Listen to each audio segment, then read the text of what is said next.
Ang binatang nabigo sa pag-ibig, nagmukmok sa kanyang bahay, hindi inalagaan ng sarili, naging mahaba ang balbas, hindi matanggap ng binata na hindi siya pinakasalan ng nobya. Nag-aalala si Judge Henry Montefalco sa sasapitin ng anak kung hahayaan nitong maging ganoon ng anak. Kaya pinakiusapan nito si Beatrice Beauty Lopez para maging isang maid ng anak nito.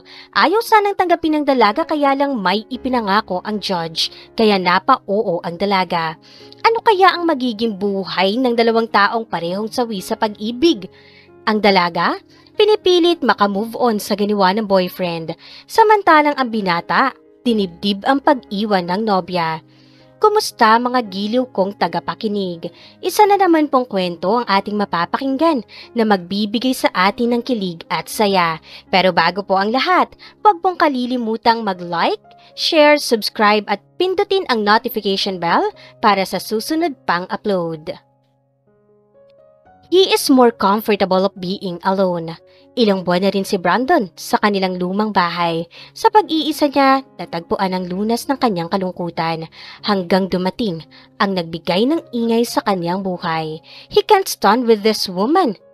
Sobrang gwapo mo nga kahit may bigote ka pero nakakasuka ang ugali mo. Lumabas ang pagiging tigre ni Beatrice. Narito ang simula ng ating kwento. Umaatungal si Bea habang pinagpupunit ang mga larawan nila ni Nick na nagmistulang wallpaper sa plywood na dingding ng kanilang bahay. Manloloko ka! Nangako ka sa akin na ako lang! Ako lang! Hindi ka pa ba nakamove on, Bea? 2 taon nang inuulit-ulit mo ang linya mong yan. Kung punitin mo na lahat ng pictures na yan at hindi isa lang araw-araw ang sinisira mo. Sita ni Consuelo sa kanyang anak. Akma nitong aalisin ang mga natitira pang larawang nakadikit ng humarang ang dalaga. Nanay, wag po. May sentimental value ang mga ito sa akin. Huwag ninyo akong parusahan ng ganito. Isusumbong ko kayo sa CHR. Nag-alatigre ang mukha ng dalaga. Tigilan mo nga ako, Bea. Hindi mo na dapat inaalala ang nakaraan ninyo. Kalimutan mo na siya. Kung ako masusunod, matagal ko nang sinunog ang mga walang kwentang nakadikit na yan. Itinuro ng dalaga ang kanyang sarili. Wala ba akong kwenta sa inyo, nanay? Sana pala itinapon na lang ninyo ako sa kalawakan kung wala din lang akong halaga sa inyo. Kasalanan ko bang maging maganda, Mommy? Nagsisisigaw si Bea dahil sa pangungurot ng ginang. Kung nababaliw ka dahil kay Nick, wag mo akong idinadamay. Lukarit na to. Mommy, tinawag mo akong... Ako na itong niloko at pinaglaruan tapos ako pa ang pagsasabihan ninyo na salita na hindi ko naman ginawa. Matino akong babae, Mommy. Suminghot-singhot ang dalaga. Sinasabi ko sa'yo, isa pang kabaliwan na maririnig ko ay ihahampas ko itong walis sa mukha mo. Mami ka dyan. Kakapanood mo ng kung ano-ano. Bakit ba ako pinaparusahan ng langit sa pagkakaroon ng anak na baliw? Ngumisi ang dalaga. Hindi na siya umimik dahil lalong maliinis ang ina nito. Kung nagkataon ay siya ang mag-iisang maglalabada. Pagkatapos na naganap sa MLF, maraming pagkakataon pa siyang naghanap ng trabaho pero naging mailap sa kanya ang pagkakataon. Bakit pa kasi nagkaroon ng height requirements ang ibang trabaho? Pasado naman daw ang kanyang ganda sa mall. Pero inilalaglag siya ng kanyang tangkad na naghihingalong 5 feet. Kasalanan nito ng kanyang ina Sa dinami-dami ng pwede niyang manahin height pa ang ibinuhos sa kanya. At kahit mahaba ang kanyang bias, bawing-bawi naman ang dalaga sa pagkakaroon ng magandang mukha. Katamtaman ng puti ng kanyang balat, matangos ang ilong, makinis din ang kanyang pisngi, kaya nga pinangalanan siyang ganda dahil sadyang napakaganda daw ito noong bagong silang hanggang ngayon. Maraming nagsasabing pinagsamang Christine Hermosa at Ellen Adorna ang mukha nito. Ito rin siguro ang isang dahilan kaya kahit sa simpleng pamumuhay na mayroon siya, ay minahal siya ni Nick.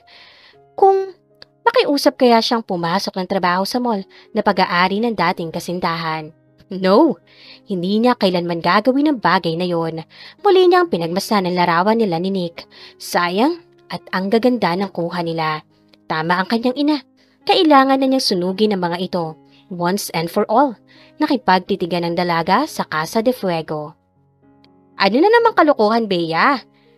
Dadalhin na ba kita sa mental? Tuluyan na yatang bumigay ang utak mo. Hindi ko na alam ang iisipin ko sa yung bata ka. Tumawa ng malutong ang dalaga. Alam mo, nanay, ikaw itong overreacting sa ating dalawa. Hindi pa ako nababaliw. Ayusin mo na ang sarili mo at simula na ang paglalabada. Bakit kasi ayaw ninyo akong payagan sa karinderya dyan sa kanto, nanay? Lumaki ang mata ng ginang. Para ano? Babastusin ka ng mga manyak na customer? Hindi na nagsalita ang dalaga. Namulsa si Henry Montefalco. Pinag-aaralan niya ang hitsura ng kanyang anak. Tayong dalawa na lang ang nakatira sa bahay pero umalis ka pa, anak. Hanggang kailan mo pipiliin ang lugar na ito? Mas mararamdaman ang awa ni Henry sa anak kaysa sa inis na nararamdaman kung bakit hanggang ngayon ay patuloy na nagmumukmok ang kanyang anak sa lumang bahay ng mga Montefalco. Masaya ako dito, Papa. Masaya?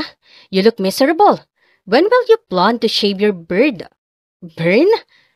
Pa, kung nandito kayo para insultuhin kung paano ko makalimutan ang ginawa sa akin ni Sophie, mas mainam pang iwan na lang ninyo ako. Iginala ni Henry ang mata sa paligid. Nagkalat ang basyo ng alak sa sahig. Huwag mong sabihin na pinalayas mo ang maid na binigay last week. Tinapik-tapik ni Brandon ang kanyang hita. Isang bulyaw lang. Namayas na. I cannot be nice every time. Yes, you are. You are kind and nice especially sa mga hindi nakakaangat sa buhay kagaya natin. Kaya nga kahit gusto kita magtrabaho sa firm natin ay pinagbigyan kita ng sariling recruitment company. Kumpanyang itinayo mo at inaalagaan pero dahil lang kay Sofia ay pinabayaan mo? Papa, hindi mo kailangan ipamukha sa akin ang pagtalikod ni Sofia. Hindi ko pinapabayaan ng kumpanya. Patuloy ako nakasubaybay sa kanila. Through online? Pagtatama ni Henry sa sinabi ng anak. It does not matter, Papa. It does, Brandon. I will not let you live like this. Maghahanap ako ng kapalitang pinalayas mong katulong. Wag na wag mong gagawin ulit ang ginawa mo sa mga nakaraang pinapadala ko dito kung ayaw mong ako ang magpapasara sa kumpanya mo. Nagkasulubong ang mga kilay ni Brandon sa kanyang narinig. Are you serious, Papa? Oo, kaya wag mo akong susubukan. As long as sila ang kusang umalis, I'm out with that condition. Then, be nice. Naglaro ang pilong ngiti sa labi ng binata. I will try, pa. Kinapa ni Henry ang kanyang tiyan. Hindi ka pa ba magluluto ng hapunan? Nagugutom na ako. Kakain muna ako bago umuwi. Ano ba ang gusto ninyong pagkain para magpa-deliver ako, Papa? What? As you can see, wala na akong katulong. Alam naman na ako ang mamalengke. I hate that thing. At lalong, ayoko nagluluto. So, one call away to order and food is coming. Never mind, uuwi na lang ako. Hintayin mo ang ipapadala ko dito. Can't wait, Papa. May babala ang tingin ni Judge Montefalco sa kanyang anak bago tuluyang nilisan ang kanilang lumang bahay. Malapit ito sa bayan kaya kahit tila abandonadong tingnan na naturang bahay, ay nakakarating pa rin ang mga fast food deliveries. Kung ang Ginoo lang ang masusunod, ay gusto niyang ipaayos ang bahay para magmistulang malinis. Daig pa nito ang bahay ng mga ermitanyo. Ano na lang ang sasabihin ng kanyang mga colleagues kung matukoy na pag-aari niya ang napabayaang bahay? Ay lalong pagtataasan ng kilay ang kanyang anak kung matuklasan na dito siya nakatira. Nang marinig ni Brandon ang pagsara ng gate, ay pumasok na ulit siya sa kanyang kwarto. May natitira pa siyang pizza at iyon na lang ang kanyang kakainin. Inihagis niya ang box na wala ng laman. 3 araw ang pinakamatagal niyang paghihintay bago dumating ang sinabi ng kanyang ama. Habang wala pa ito, ay susulitin na niya ang magkalat para unang araw pa lang ay susuko na ang sinumang taong iyon. He is happy of being alone. Lalo lang siyang nabubulabog kapag may babaeng kasama. Talaga? Ma'am? Itinigil ni Consuelo ang pagtutupi ng mga damit na nilabhan nilang mag-ina. Pag-aari ng kapitbahay nilang mag-asawa na kapwa mga negosyante. Wala pa naman silang anak dahil mga bagong kasal kaya hindi muna kumuha ng katulong ang mga ito. Ano daw, anak? Nanay, pinapabalik daw ako ni Judge sa law firm. Yumakap ang dalaga sa kanyang ina dahil sa labis na tuwang nararamdaman nito. Bakit daw? Wala pang malinaw na sagot, nanay. Ang sinabi lang sa akin ay pinapatawag ako ni Judge para sa mahalagang bagay. Siguro, wala na doon ang Cyril na yun kaya gusto nila akong ibalik bilang janitress. Siya nga, anak? Naku, mabuti naman kung ganoon. Kailangan nating ipagdasal ang bagay na yan, nanay. Kapag may regular na akong trabaho, matutupad na ulit ang burger cafe ko. Sinira kasi ni Nick ang lahat ng mga pangarap ko. At sinisira mo ang mukha mo dahil sa kakasimangot mo kapag naiisip mo lalaking yun? Ngayong may pagkakataon ka na makapagsimula ulit, harapin mo ang trabaho mo ng maayos. Opo, nanay. Salamat. Huwag po kayong mag-alala dahil matutupad pa rin ang mga pangarap ko para sa atin. Ang cafe, mansyon, shoes. Aray naman. Hinawakan ni Bea ang kanyang tainga na pinitik ng kanyang ina. Kaya natatagalan ng asenso natin dahil palagi ka nalang nagbibilang ng sisiw kahit hindi pa napipisa ang itlog. Ang nanay ko talaga masyadong mapatakit. Pabalik na ako sa trabaho, sir. Well, gusto kitang bigyan ng ibang trabaho sa ibang lugar. Ano pong trabaho, sir? Makakasama sa bahay ng anak ko, Bea. I have a son to look after. Ilang beses na ako nagpalit ng kasambahay para sa kanya. Hindi siya nakakatakot. He is just kind of a stubborn man. Sinasayang niya ang oras na magtago sa mga tao. Napabayaan na rin niya ang kumpanyang ibinigay ko sa kanya. Sir? Hindi sa natatakot ako sa anak ninyo. Hindi ko alam kung papayagan din ako ni Nani na malayo sa kanya. Pagtatapat ng dalaga. I will give you a good offer, Bea. 20,000 a month. Free food, toiletries, wifi, and a day off. Hindi makapaniwala ang dalaga sa kanyang narinig. Sa laki ng sahod bilang kasambahay, ay daig na niya pumunta ng abroad. Pero paano ang kanyang kaligtasan? Baliw naman yata ang kanyang pagsisilbihan. Kailangan ko po muna magpaalam sa nanay ko, sir. Ako na rin ang bahala sa pagpapagamot sa nanay mo, Bea. Sorry for checking your background. Gusto ko kasing makatiyak na nasa mabuting kamay ang anak ko. I just really need their help now. Sige po. Kumakabog ang dibdib niya habang papalayo sa law firm. Nagbigay na rin ng down si Judge. May ibinigay rin ito sa kanya na calling card at address ang ospital na titingin ng regular sa kanyang ina. Malaking tulong daw ang card na yon para sa mabilis na paglistima sa kanyang ina. Kinapitan na lamang ni Bea ang salitang, "Bahala na." Kinakalawang na gate. Mataas ang mga damo sa harapan ng bakod. Natutuklap ang mga pintura nito. Sigurado kaya na ito na ang bahay? Hindi naman siya pwedeng magkamali dahil ito talaga nakasulat. Ilang beses din niyang tinanong sa taxi driver at ito nga ang bahay na hinahanap niya. Inilagay niya ang susi sa kinakalawang na kandado ng gate. Bahagya siyang napapitlag dahil sa malakas na paglangit-ngit nito. Nahirapan pa siyang itulak ito. Tumambad sa kanya ang mataas na talahib at kulay tsokolating mga halaman at puno. Ang swing ay idinuduyan ng hangin. Daig pa niya ang pumasok sa haunted house na nakikita niya sa mga pelikula. Kung ganito ka-creepy sa labas ng bahay, ano ang madadatnan niya sa loob? Ano ang itsura ng taong sasamahan niya? Nakaramdam siya ng pangangatog ng tuhod. Gusto niyang umatras pero naiisip niya ang maaaring paggaling ng maayos ng kanyang ina. At sa perang kikitain niya, kahit hindi na ito tatanggap ng labada, kailangan niyang palakasin ang loob para ikauunlad ng kanilang buhay. Balang araw, makikita ni Nick ang mararating niya dahil sa ginawa nitong pag-iwan sa kanya. Malakas niyang kinatok ang pinto na hindi na rin mawari kung kailan pa ito huling nakatikim ng pintura.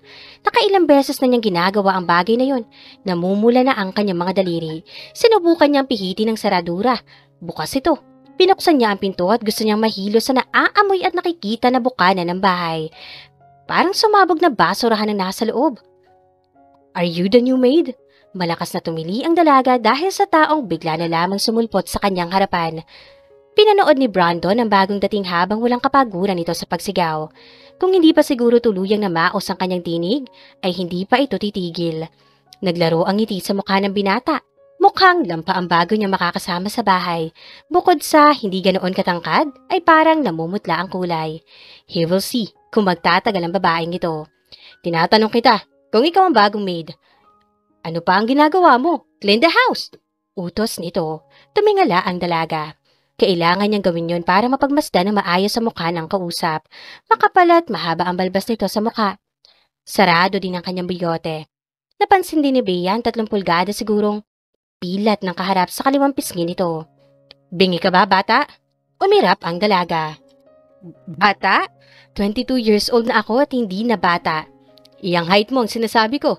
Maybe 5 feet flat, a regular 15 years old length. Nagkataon lamang na matangkad ka? Kung makapagsalita naman ito? Kasambahay ka dito. Be careful how you talk with me. Sige na, boss. Pwede ba magpahinga muna? May jet lag pa kaya ako? Hindi eroplano ang sinakyan mo. Umpisahan mo na maglinis. No! Malinaw sa akin ang utos ni Judge na pagdating ko dito ay magpapahinga ako at matutulog muna dahil bukas ay magsisimula akong maglinis. Utusan kita kaya kung ano ang gusto kong sabihin sa'yo ay susundin mo. Nakipagtitigan si Bea sa lalaki. Hindi nakakatakot ang kanyang muka. Nasindak lang talaga siya na may mga ermitanyo pa sa panahong ito. Walang amoy ang binata kaya siguro malinis ito sa katawan kahit makalat ang tinitirhan. Boss Bird. Si Judge ang nagbibigay sa akin ng sahod kaya siya ang susundin ko. Sagot ng dalaga. Hindi nakaligtas sa pandinig ni Brandon ang tawag sa kanya ng dalagang kaharap. My name is Brandon Jim Montefalco, not Bird. Tumawa ang dalaga. Boss, matutulog muna ako. Promise, lilinisin ko ang bahay bukas. Boss, nasaan ang kwarto ko? Sa tabi ng kusina. Thanks, boss. Anong pangalan mo? Bea. Pinapungay ng dalaga ang kanyang mga mata. Nangunot ang noo ng binata. Alam kong maganda ka. Pangalan na gusto kong malaman. Natuwa ang dalaga sa sinabing maganda siya. Iyan nga ang pangalan ko, boss. As in, ganda! Tumalikod ang binata. Masyado kang maingay. Go to your room and take a rest. Boss, teka.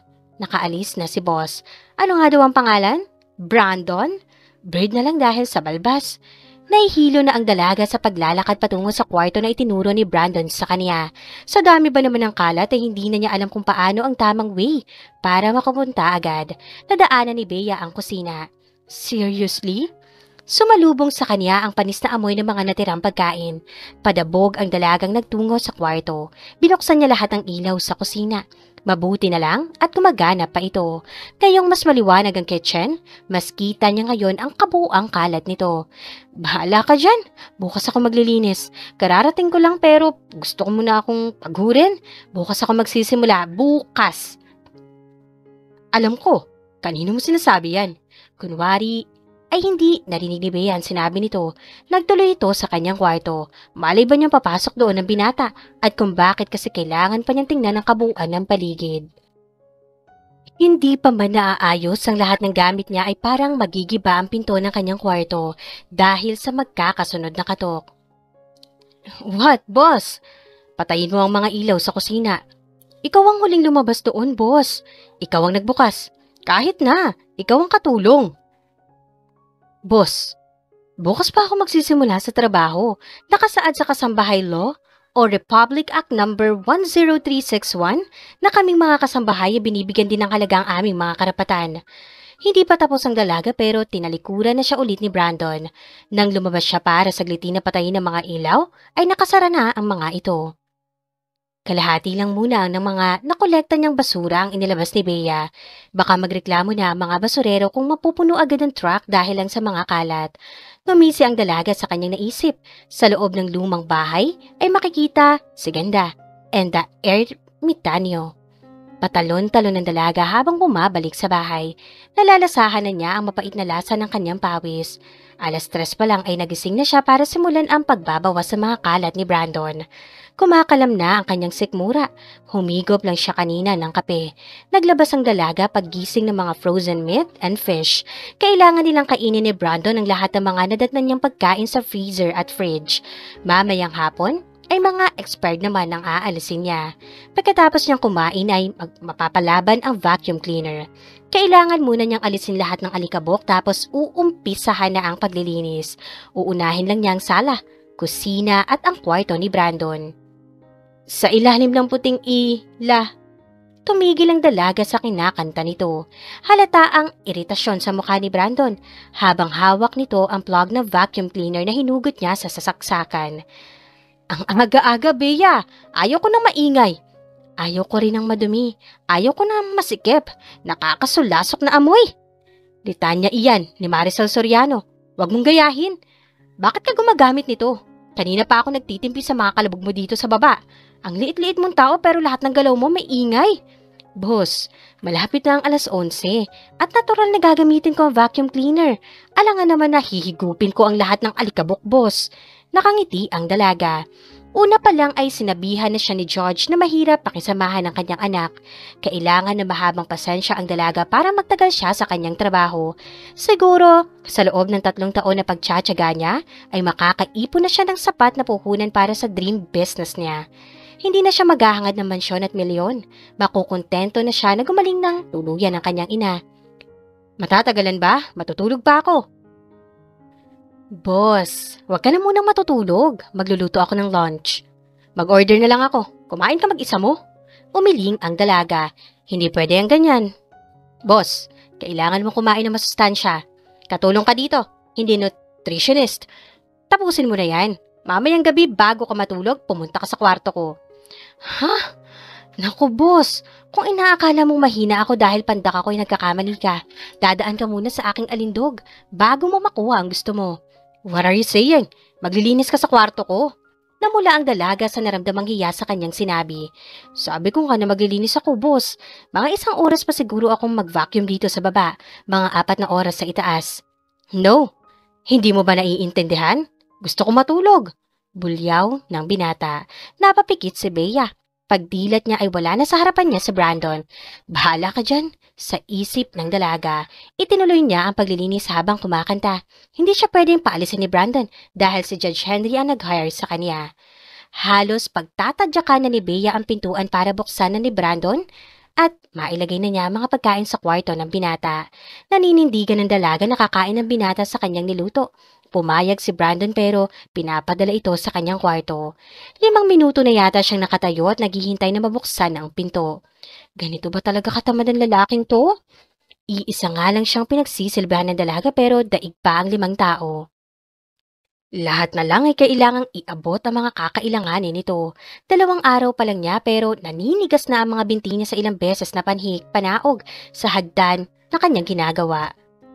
Wala siyang choice kundi buksan na lamang ang pinto. Salungat sa kanyang inaakala na makalat ang kwarto ni Brandon. Maayos ang mga gamit nito sa mga side tables ng kanyang kama. Hindi pa naaayos ang mga kobre kama nito, pero hindi maruming tingnan. Kaunti lang din ang display na makikita sa loob. 2 boxes ng pizza ang tanging nakabalandra sa sahig. Boss, nasan ka? Dinalan kita ng pagkain. Inilapag niya ang tray na naglalaman ng pagkain sa nakita niyang mesa na malapit sa laptop ng binata. Boss? Naitulo sa pagkakatayo ang dalaga. Lumabas sa banyo si Bird. Brandon. What are you staring at? Malakas na bulyaw ng binata. Yung pagkalalaki mo. I mean your face. Towel. Kumuha ka ng tuwalya sa banyo. Pinilit na ihakbang ni Bea ang kanyang mga paa. Iniabot nito ang kailangan ng binato. Turn around. Why? Nakita ko na lahat, boss. Bea, leave my room now. Mabilis na lumabas si Bea. Pumunta siya sa kanyang kwarto at nagtalokbong ng kumot. Umiikot ang kanyang mata habang bumabalik sa kanyang imahinasyon ng kabuuan ni Brandon. Maganda ang katawan nito. Kapansin-pansin na matigas ang muscles nito sa tiyan. At ang nakatayo sa gitna ni Brandon, maipagmamalaki nga niyang ibalandra sa kahit na sino. May kasintahan noon ng dalaga pero hindi niya kailanman nakita ang pagkalalaki ni Nick. Pinilit ang dalaga na iwasan si Brandon pagkatapos ng insidente. Nagpapasalamat siyang hindi rin madalas na nag-uutos ang binata. Maaga pa lang ay excited na ang dalaga na lumabas ng bahay. Day off niya ngayon at sabik na niyang mayakap at makita ang ina. Namiss din niya ang mga kapitbahay lalo na ang mga tambay pero mga kasundo niya. Mabuti naman kung lalayas ka na. Sabi ko na nga ba't pareho ka lang ng iba na sa umpisa lang nagpapakitang gilas pero aalis din. Gising ka na? Maaga akong nagigising.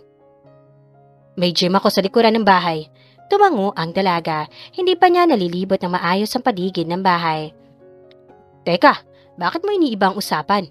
Saan mo tinago ang mga gamit mo para mas madali kong makaalis? Umusli ang uso ng dalaga. Boss, sino ba naman kasi nagsabing aalis na ako?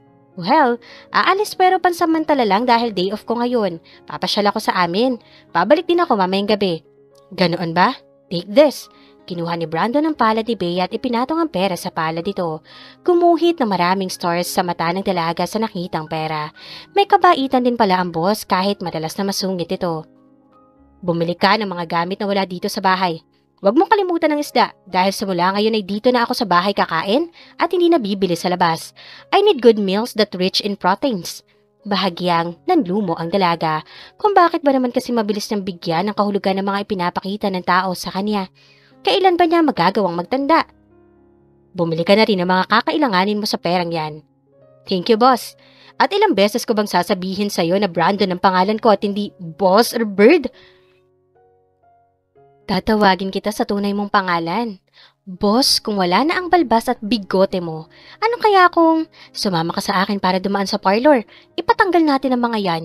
Hindi ko pinapakailaman na kahit talon ka ng talon, ay hindi ka naman tumatangkad. My bird is none of your business. Nawala ng kulay ang mukha ng dalaga. Nakikita ba siya ni Brandon na kapag pabalik siya ng bahay pagkatapos magtapon ng basura sa labas ay patalon-talon ang kanyang paglakad? Mahigpit ang yakap ni Bea sa kanyang ina. Kahit isang linggo pa lamang silang hindi nakikita. I miss you, Mommy. Aasahan ng susuwayin siya ng ina. Mommy! Pero sa 6 na araw na wala ka dito sa piling ko, anak, gusto ko ulit na marinig ang mommy na tawag mo sa akin. Humagikik si Consuelo at buong suyong hinalikan sa pisngi ang anak. At dahil dyan ay uulutin ko. Mommy, kumusta po kayo habang wala ako? Huwag kayong mag-alala. Nakausap ko na po ang pinsan kong si Tala. Siya po muna makakasama ninyo dito sa bahay. Sa awa ng Diyos, anak, ay tinupad ni George ang pangako niya sa atin. Inaasikaso ako na maayos sa ospital. Pag-aari pala yun ang hipag niya, anak. Teka, ikaw, kumusta naman ang pag-aalaga mo sa anak ni George? Siguro bata pa ang asawa niya kaya nagkaanak pa kahit medyo may edad na. Hindi napigilan ni Bea ang malakas niyang tawa. Kaunti pa lang na detalye na nalalaman ng ina tungkol kay Brandon. Aakalain ba naman ng ginang na sanggol ang kanyang inaalagaan? Oh, ano ang nakakatawa sa tanong ko, Bea? Mas matanda pa kaysa sa akin ang inaalagaan ko, nanay. Nasa 30 na yata ang edad ni Bird. Bird? Ibon? Nagkamot ng ulo ang dalaga. Minsan talaga ay nagpapatawa ang kanyang ina o sadyang iyon ang nasa isip nito. Bird, nanay, balbas! Brandon ang tunay niyang pangalan pero mas tinatawag ko siyang Bird. Para ahitin na niya ang balbas niya. Bagay sa kanya pero nakakainis tingnan. Nay, may naalala ako. Balita sa ospital na masama ang ugali ng anak ni Judge. Anak, baka naman sinasaktan ka niya o kaya baka tangkain ka niyang halayin. Advance talaga yung utak ninyo, nanay. Masungit lang si boss pero hindi siya uubra sa akin. Sa liit mong yan. Huwag kang matapang masyado, anak. Mas magandang umalis ka sa trabaho kaysa abusuhin ka. Nagseryoso ang dalaga. Bagamat mas maraming kalokohan ang mga sinasabi niya sa ina. Kapag oras ng seryosong pag-uusap, hindi muna niya itinadaan sa biro ang sagot. Huwag kayong mag-alala sa akin, nanay. Pakaramdam ko ay mabuti naman talagang tao si Brandon. Gusto kong matuklasan kung bakit ikinukulong niya ang sarili sa lumang bahay. At mabait si Judge, kaya siguradong may maganda ring loob ang lalaking yun. Sana nga, anak. Akala ko ba Bird ang tawag mo? Nanay naman. Namimiloso po na rin kayo. Hindi ko naman siya kaharap, nay. At sa tingin ko kapag maalis ang balbas niya o mabawasan man lang, may hitsura siyang lalaki. Kailangan ko talaga magtiis, nay. Pansamantala lang naman tayong hindi magkasama at may isang araw akong pahinga. Dito ako matutulog, nanay. Maaga akong pupunta ng grocery para bumili ng mga kakailanganin sa bahay. Diretso na lang po ako sa bahay ni na Burn or Bird. Salamat, anak, ha. Kung nabubuhay lang ang tatay mo ay siguradong hindi niya hahayaan na maghirap tayo. Nay, tama na po ang drama natin. Alam kong masaya na si tatay ngayon at hindi kita pababayaan. Matutupad din ang mga pangarap ko at giginhawa din tayo. Aayusin niya ang kanyang trabaho. Kailangan niya makaipon ng maayos para makapagsimula na sa negosyong gusto niya. Sinalubong ni Brandon ang dalaga. Nasa mukha ng huli ang pagtataka kung bakit kapapasok lamang niya sa bahay. Saan ka ba nagpunta? Napangiwi ang dalaga dahil sa naramdamang sakit. Mahigpit ang pagkakahawak ni Brandon sa kanyang braso. Nagtanggal lang ako ng mga damo, boss. Ano pa ang akala mong pinuntahan ko? Pinitiwan ni Brandon ang dalaga. Napansin niya ang mga galo sa braso ni Bea. Anong nangyari dyan? Matataas kasi ang mga talahib. Basta pabayaan lang natin baka pamahayan ng mga ahas. Snake! Hindi nakakilos ang dalaga. What do you mean? May ahas? Yes, nasa likod mo. Namula ang pisngi ng dalaga at napatili ng malakas. Bea bounced her body to Brandon. Naglambitin ito sa leeg ng binata habang ang mga binti niya ay kumapit sa baywang ni Brandon. Isinubsob ni Bea ang kanyang mukha sa malalapad na dibdib ng binata. Mabilis ang tibok ng kanyang puso at humahangos ang kanyang paghinga na tila hinahabol ng maraming kabayo. Natigilan ng dalaga nang marinig ang pagtawa ni Brandon. Tiningala ng dalaga si Brandon. Doon lang nakita ng maigi ni Bea ang mga mata ng binata. Maganda ito. Pero halata na walang kulay. May lungkot na tinatago ang mga mata ni Brandon. Walang ahas. Para makabawi sa pagkakapahiya ng dalaga ay pinaghahampas niya ang binata. Muntik mo na akong patayin sa nervyos, boss! May medicine kit sa kwarto mo? Nakita mo na? Pahiran mo ng ointment ang braso mo. Sayang kung mapabayaan ang balat mong maputi. Kainis pa naman. Talaga? O diba? Bagay na bagay sa akin ang pangalan ko dahil maganda ako. Sinabi kong makinis ang balat mo. Hindi ko sinabing maganda ang mukha mo. Saad ng binata. Tumalikod ito. Kung makapanlait naman to, tingnan mo nga mukha mo at ang daming balbas. Tumigil sa paghakbang si Brandon. Kumisi ito sa sinabi ni Bea at muling nagpatuloy sa paghakbang. Sinubukan ni Bea na saluhin ang kwadernong painting na nakakabit sa kwarto ni Brandon pero bumagsak pa rin ito sa sahig. Lumikha ng ingay ang pagkabasag ng salamin na bumabalot sa naturang painting. Nataranta ang dalaga. Kailangan niyang mawalisan ang mga bubog. Bakit pa kasi biglang may ingay na nagmumula sa labas ng bahay? Nagulat tuloy siya at nakalimutan ang painting na ikinakabit niya. Pinuksan pa naman niya lahat ng bintana sa silid ni Brandon para mag-circulate ang hangin. Na maayos ang kalat ay bumaba ang dalaga at nadandan si Brandon na nakaupo sa sala. Bakit maingay sa labas, boss? Nagbayad ako ng mga tao mag-aalis sa mga talahib at lahat ng mga damo para hindi mo nagagawin. Mahirap na at baka nga may ahas sa paligid. Sumilip si Bea. Umaliwalas ang kanyang mukha sa nakita. Maliwanag na ang paligid.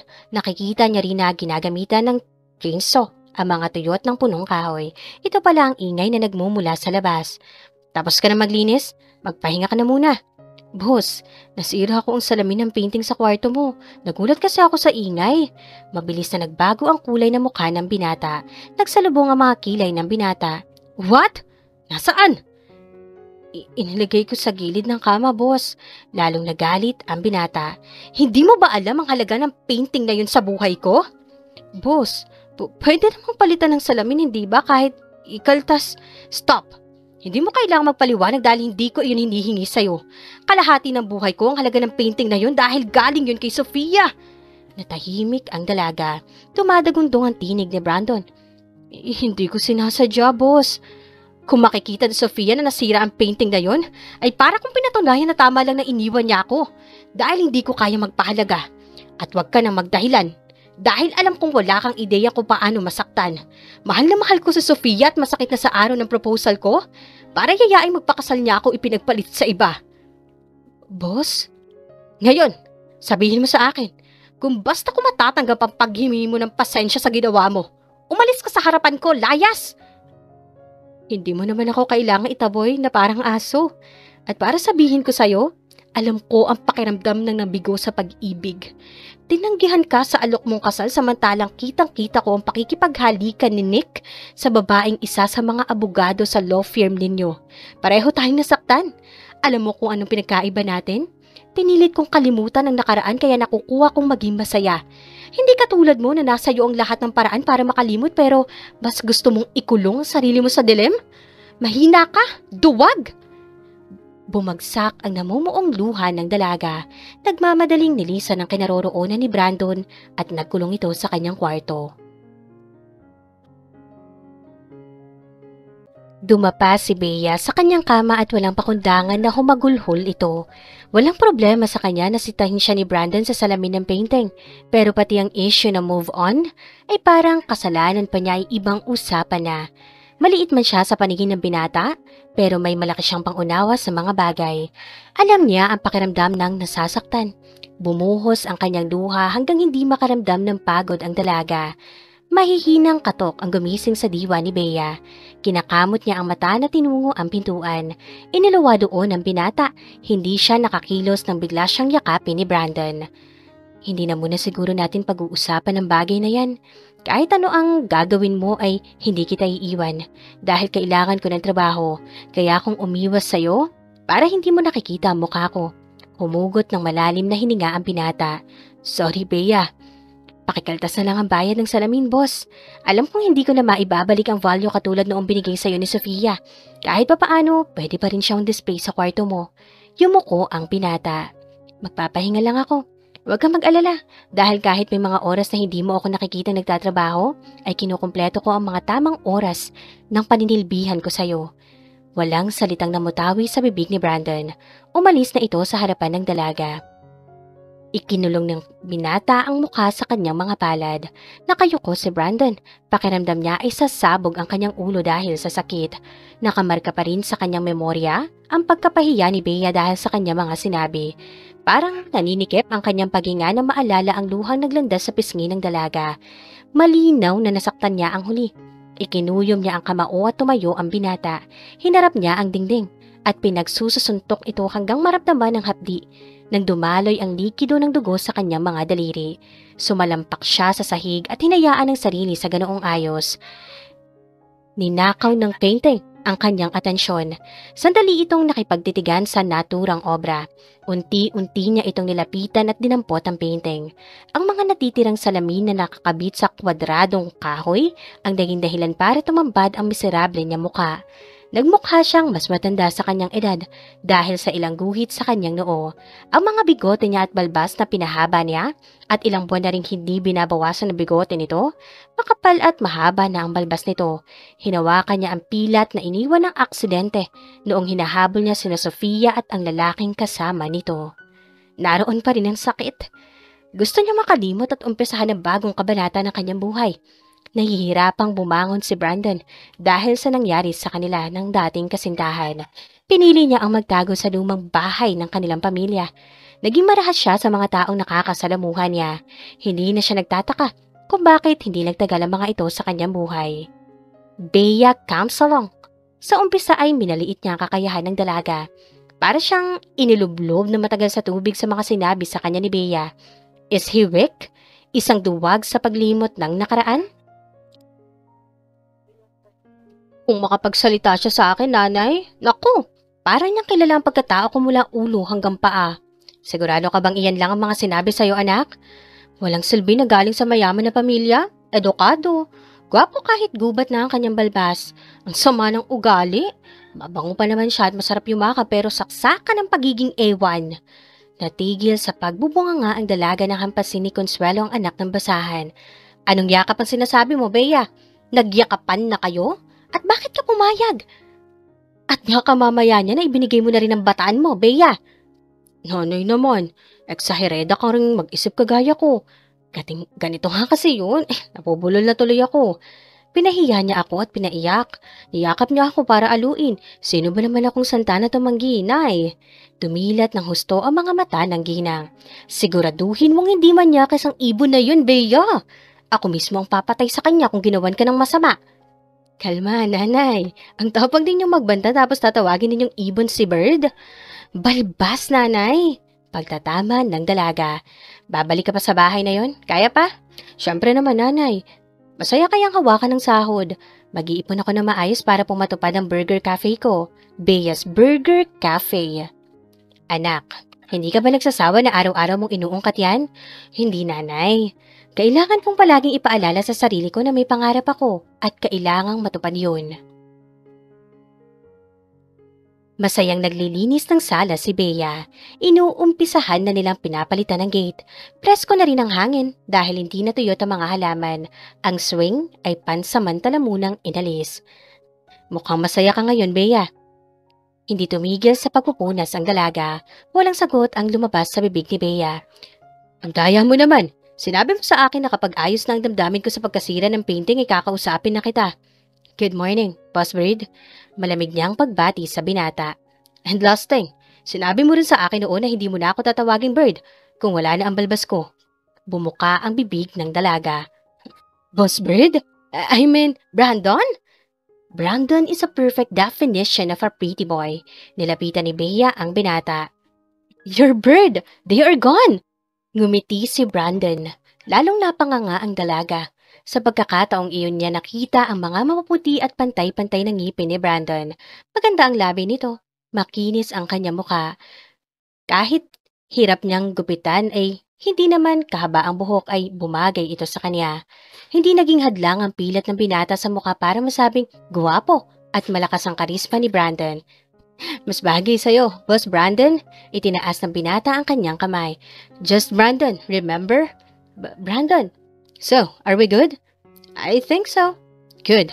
Magluto ka ng masarap na lunch. Ilista mo na rin mamaya ang mga kakailanganin mo sa grocery. Pupunta tayo sa mall bukas. Kasama ka? Yes. Are you sure?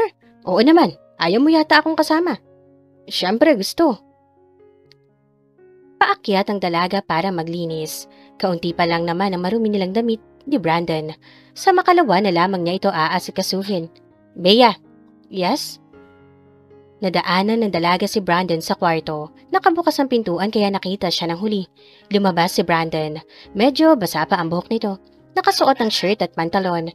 Simpleng pambahay. Malayo sa mga kagaya niyang kabilang sa mataas na angkan ng lipunan na kahit sa bahay ay nakasuot ng long sleeve polo. Malayo ba ang bahay ninyo? Gusto ko kasing makilala ang nanay mo. Mga 2 oras, Brandon. Magbihis ka. Kapag handa ka na ay tawagin mo ako para makaalis na tayo. Sa daan na lang tayo kumain. Isinara ni Brandon ang pinto ng kanyang kwarto. Nakaawang ang labi ng dalaga. Malinaw sa kanyang pandinigan sinabi ng binata. Maliksing kumilos ang dalaga. 3 araw pa lamang mula noong pinuntahan niya ang kanyang ina. Namimilog na ang mga mata ni Bea. Kanina pa sila nasa harapan ng pintuan ni Brandon. At ang kanyang ina ay parang hindi nahihilo na kanina pa din pinaglilipat-lipat ang mga paningin niya sa kanilang dalawa. Pumasok kayong dalawa. Mabilis na isinara ni Consuelo ang pinto. Pati ang mga kortina sa tabi ng bintana ay inalis din niya ang pagkakatali para tuluyang maitago ang mga nasa loob ng bahay. Nanay, siya po pala. Nakipagtanan ka, Bea? Kailan ka pa may boyfriend na hindi ko alam? At ikaw lalaki. Marami ang pangarap ng anak ko. Gusto niya magkaroon ng burger cafe. At kailan pa kayo magkakilala? Nanay! Sinulya pa ng ginang ang kanyang anak. Paano mo nakita at niligawan si Bea? Hindi mo ba alam na yaya yan ng ibon? Po? Tanong ng binata.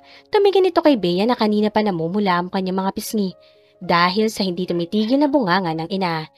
Nanay, pakinggan nga muna. Pero muling pinutol ng ginang ang pagpapaliwanag ng dalaga. Tumahimik ka. Kami nitong boyfriend mo ang kinakausap ko. Tinampal ni Bea ang kanyang noo. Kanina pa niya pinandidilatan ng ginang at sinesanyasan na tumigil na ito. Ngayon, lalaki, magsalita ka. Saan mo niligawan ng anak ko? Maghiwalay kayo. Maganda ang trabaho na binigay sa kanya ni Judge Montefalco. Yung amo niyang inaalagaan niyang ibon ay suplado. Masungit pero ang sabi sa akin ng anak ko ay gwapo kung hindi balbasin. At masarap daw yumakap. Teka, bakit nga ba iba na ang pinagsasabi ko? Sagutin mo ako. Saan mo? Tuluyan na nilapitan ni Bea ang kanyang ina at tinakpan ang bibig ng huli. Siya si Brandon, nanay. Brandon. Ha? Siya ang ibon? Nanay naman. Bird nga, hindi bird. Lumambot ang mukha ng ginang. Namumula ang pisngi ng dalaga lalo na at halos lahat ng mga sinabi ng dalaga noong nakaraan ay binanggit na niya sa binata. Ang nakakahiya nito ay ang paulit-ulit na pagbanggit ng ginang ng ibon, samantalang matagal na niyang ipinaliwanag na magkaiba ang bird sa bird. Alamunin na lang sana niya ang lupa dahil sa labis na hiyang nararamdaman sa pagkakataong iyon. Sorry, Sir Brandon. Ito naman kasing anak ko. Ang sabi niya sa akin ay may balbas ang anak ni Judge kaya tinatawag kanyang bird kapag ikinukwento kanya sa akin. Pero tama ang kanyang sinabi na gwapo ka nga. Anak, hindi ba sinabi mo sa akin na magandang lalaki si Brandon? Nanay, sumaglit lang kami dito at bibili pa kami ng mga gagamitin sa bahay. Bea, bukas tayo pupunta ng mall. Maaga pa naman, makipagkwentuhan muna tayo kay Aling Consuelo. Hinawakan ni Bea ang braso ng binata. Brandon, ngayon na lang tayo bibili dahil may oras pa naman. Marami akong gagawin bukas sa bahay mo. Pagdadahilan ng dalaga. Ha? Tsaka si nanay, bibisitahin mamaya ng mga kumari niya. Tara na. Bea, may mga bisita ako mamaya? Halos lumuwa na ang mga mata ng dalaga habang nakatingin sa ina. Mayroon nga po. Kukumustahin ka ng mga kumari mo. Brandon, tara na. Bye, nanay. Sumunod na lang mga binata kay Bea. Na magpaalam siya sa ginang, ay hindi niya napigilan ng sarili ng umiti lalo nang maalala ng binata ang mga sinabi ng ginang tungkol sa kanya kanina. Naaasiwahan na ako sa titig mo sa akin. Papa, para akong kriminal na hinatulan mo ng guilty?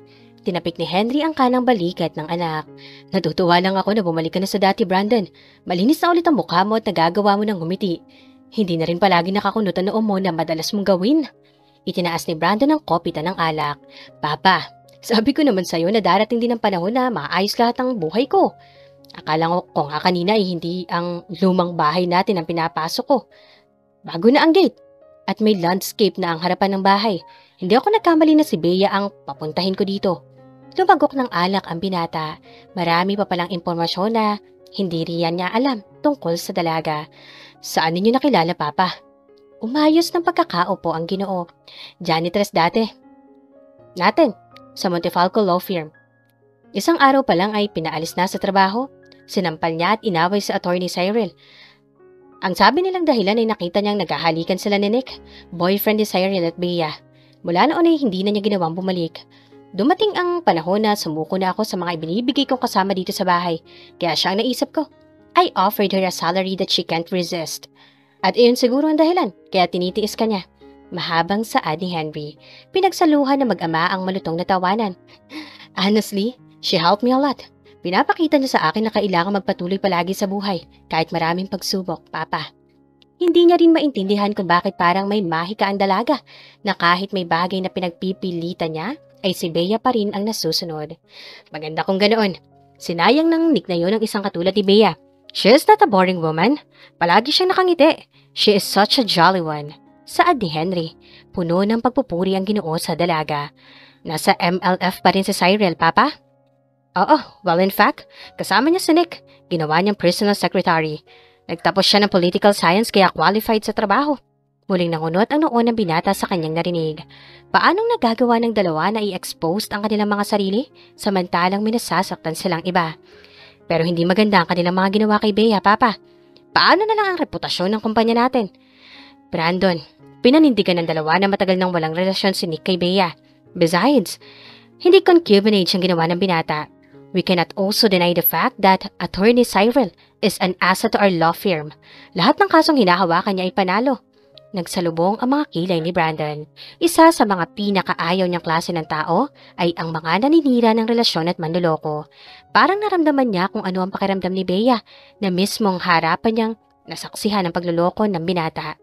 At kung gaano kasakit na itanggi ang kanilang relasyon para matakpan ang kasalanan nito.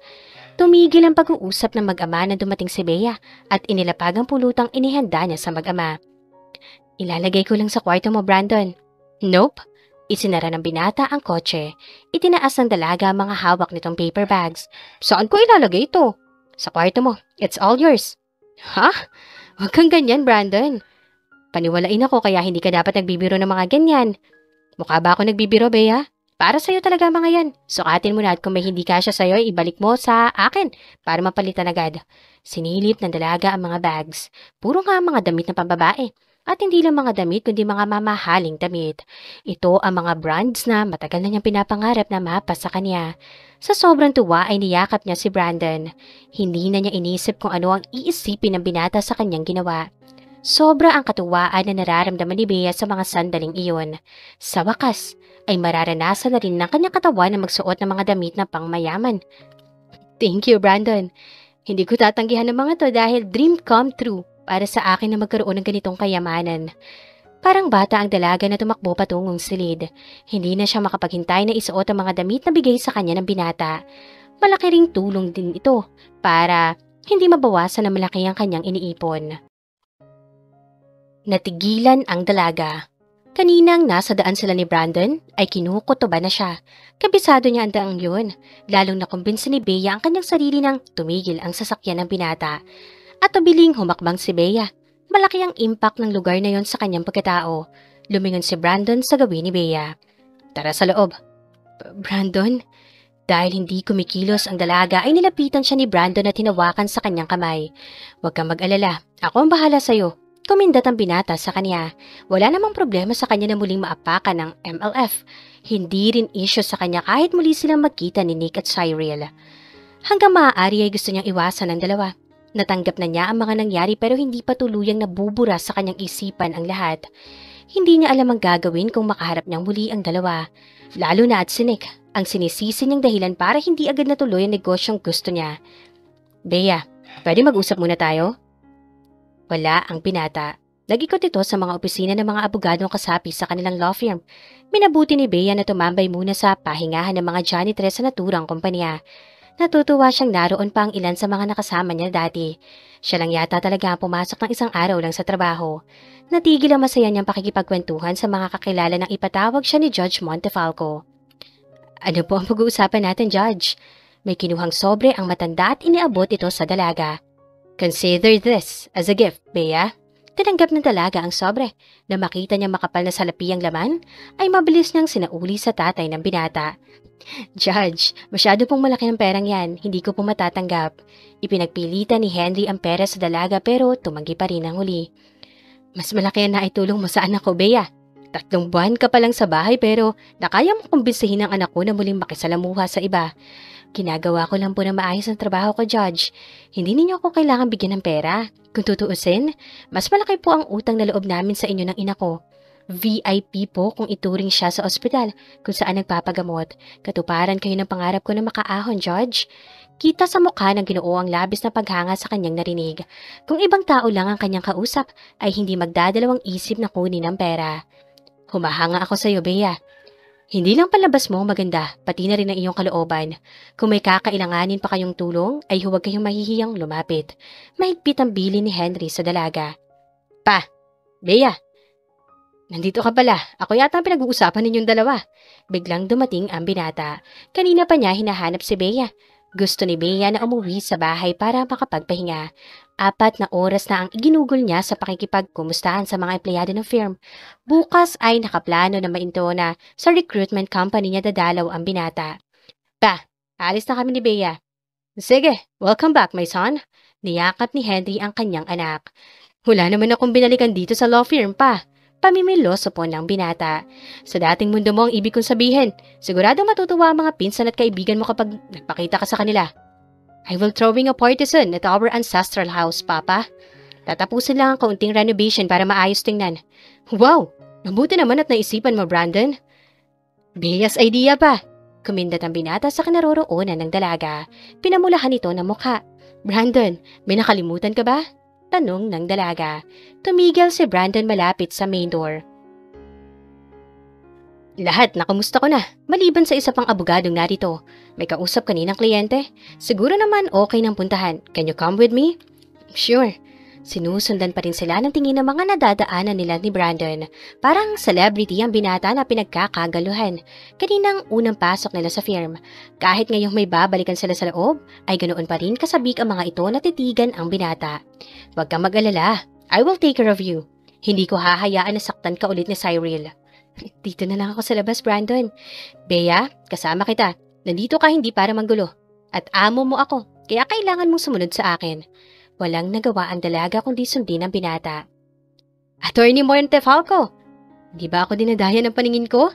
Umikot ang mata ng dalaga. Hindi pa rin nagbabago ang kaartehan ni Cyril. Bakante ang isang mesa. Tiyak ng dalaga na nakalaan iyon para kay Nick. Cyril, your client. Bea? Nagkatinginan ang 4. Higit sa kanila, si Cyril ang tila na apektuhan ng todo na makilala ni Nick ang dalaga. What are you doing here? Hinarap ni Cyril si Bea. Saglit itong nakalimutan na may isa pang tao sa kwarto na mas importante pagtuunan nila ng pansin at hindi siya. Ang laki ng pinagbago mo, Bea. Halos hindi kita nakilala. Where are you up to? Nick. Suway ni Cyril sa binata dahil bigyang nagkaroon ito ng interes na makausap ang dalaga. Tumikim sa Brandon. Noon lang yata napansin ni Nick ang presensya nito. Pinamulahan din ang mukha sa Cyril dahil nakalimutan niyang karap ang may-ari ng firm na pinaglilingkuran niya. Nick, siya si Attorney Brandon, Jim Montefalco, nag-iisang anak na lalaki ni Judge. Attorney, si Nick, siya ang personal kong secretary. And a boyfriend? Dagdag ni Brandon. Pasensya na kayo, Attorney. Nadatnan ninyo ang babaeng yan. Sa tingin ko, habi talaga niya magulo sa amin ni Nick. Dati niyang kasintahan at hindi matanggap na ako ang nanalo sa aming dalawa. Hindi naman papatol si Nick sa kagaya niyang hanggang burger cafe lang ang pangarap sa buhay. Ikinuyom ni Bea ang kanyang kamao. Hindi talaga titigil sa Cyril sa pagmamata sa kanya. And napansin ko palang mamahali ng mga suot mo. Saan ka nakakuha ng pambili? Nilapitan ni Nick ang kasintahan. Cyril, stop! Ipinagtatanggol mo na ang babaeng yan, Nick? Wala pa ring imik si Bea.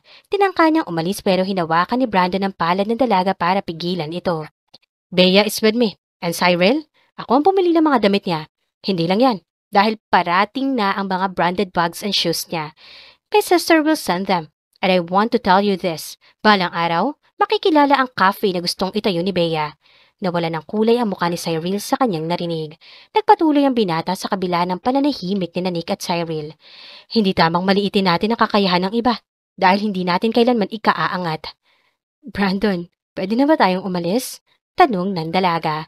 Tumango si Brandon sa kanya. Hindi nito binitiwan ang kanya kabay hanggang sa makasakay sila sa kotse ng binata.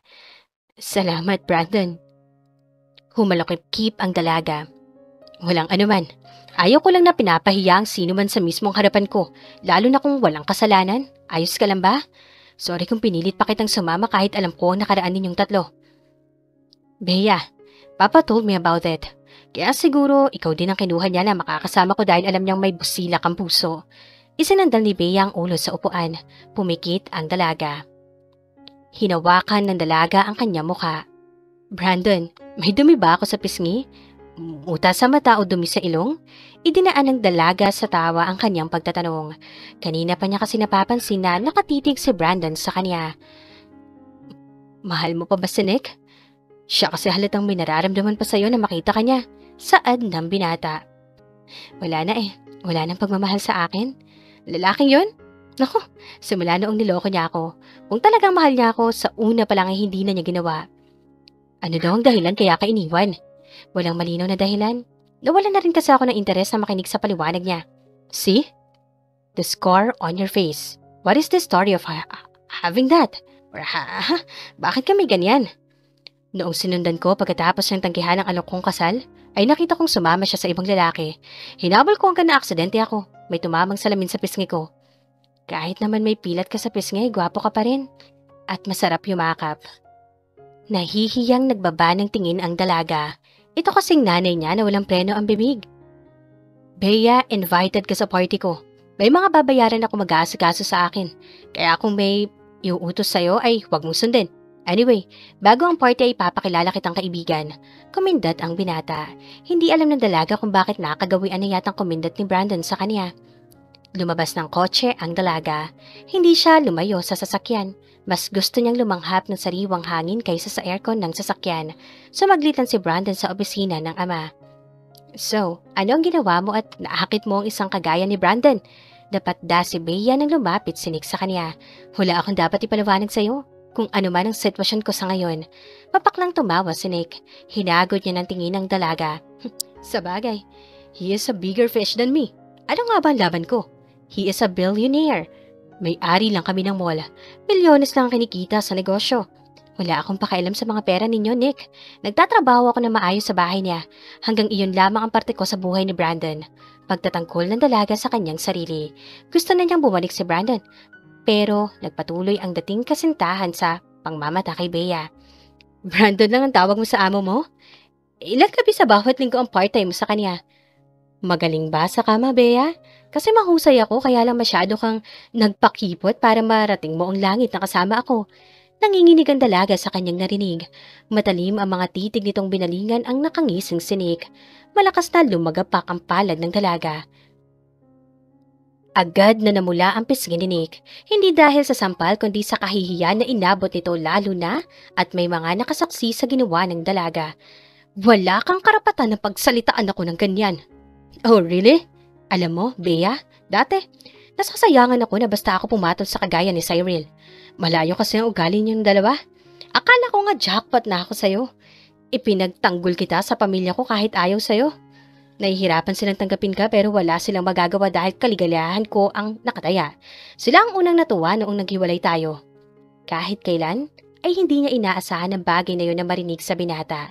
Lahat pala ng mga pakikitungo sa kanya ay kaplastikan ni hindi niya ito naramdaman. At sobrang ikinatutuwa kong nalaman ang tunay ninyong pag-uugali. Kung gaano karami ang gawa sa plastic na produkto sa mall ninyo, ganoon din ang kaplastikan ninyo. Hinablot ng binata ang braso ni Bea. Inilapit ito sa kanya at sapiltang inangkin ang labi nito. Pinagbabayo ng dalaga ang dibdib ni Nick. Kinagat niya ito sa labi kaya nakalaya ang dalaga. You bitch! Napasigaw ang dalaga dahil sa lakas ng palad ni Nick na dumapos sa kanya. You bastard! Napaigik ang binata ng sigmuraan nito ni Brandon na biglang dumating. Na makabawi ng lakas si Nick, ay inundayan ng suntok si Brandon sa pulang gilid ng labi ng huli. Pinunasan ni Brandon ang labi ng malasahan ng dugo dahil pumutok ito. Kinuwelyuhan niya ang kalaban at muling sinuntok sa bahagi ng sikmura nito. Hindi pa nakontento si Brandon at paikot nitong tinadyakan na tigiliran ni Nick. Muli niya itong sinugot at pinagsusuntok ang mukha ng lalaki. Yumakap si Bea sa likuran ni Brandon. Nanginginig ang dalaga sa takot. May dumating na ring pulis dahil malapit lamang ang istasyon sa pinangyarihan ng gulo ng dalawang binata. Brandon! Humarap ang binata kay Bea. Hinaplos nito na mumulang pisngi ng dalaga. Huwag ka nang umiyak, Bea. Nandito na ako. Sorry kung hinayaan kitang mag-isa. Niyakap ni Brandon ito. Humihikbing gumanti ng yakap si Bea. Sa nangyari, ay hindi siya makapaniwalang minsan niyang minahal si Nick. Wala siyang nakitang anumang negatibong ugali dito noong magkarelasyon pa sila. Kung tutuusin, kailangan pa niya magpasalamat kay Cyril dahil siya ang dahilan kaya nagkahiwalay sila ng dating kasintahan. Malamang kasal na sila ngayon at sising-sisi na pinakasalan niya ang kagaya ng binata na may itinatagong katarantaduhan. Pasensya ka na sa akin, Brandon. Kung hindi ko na lang sana pinatulan si Nick ay hindi kanya masusuntok. Parang tumigil ang mundo ng dalaga ng hawakan ni Brandon, ang palad ni Bea. Dinadampian niya ng betadine ng pumutok na gilid ng bibig ng binata.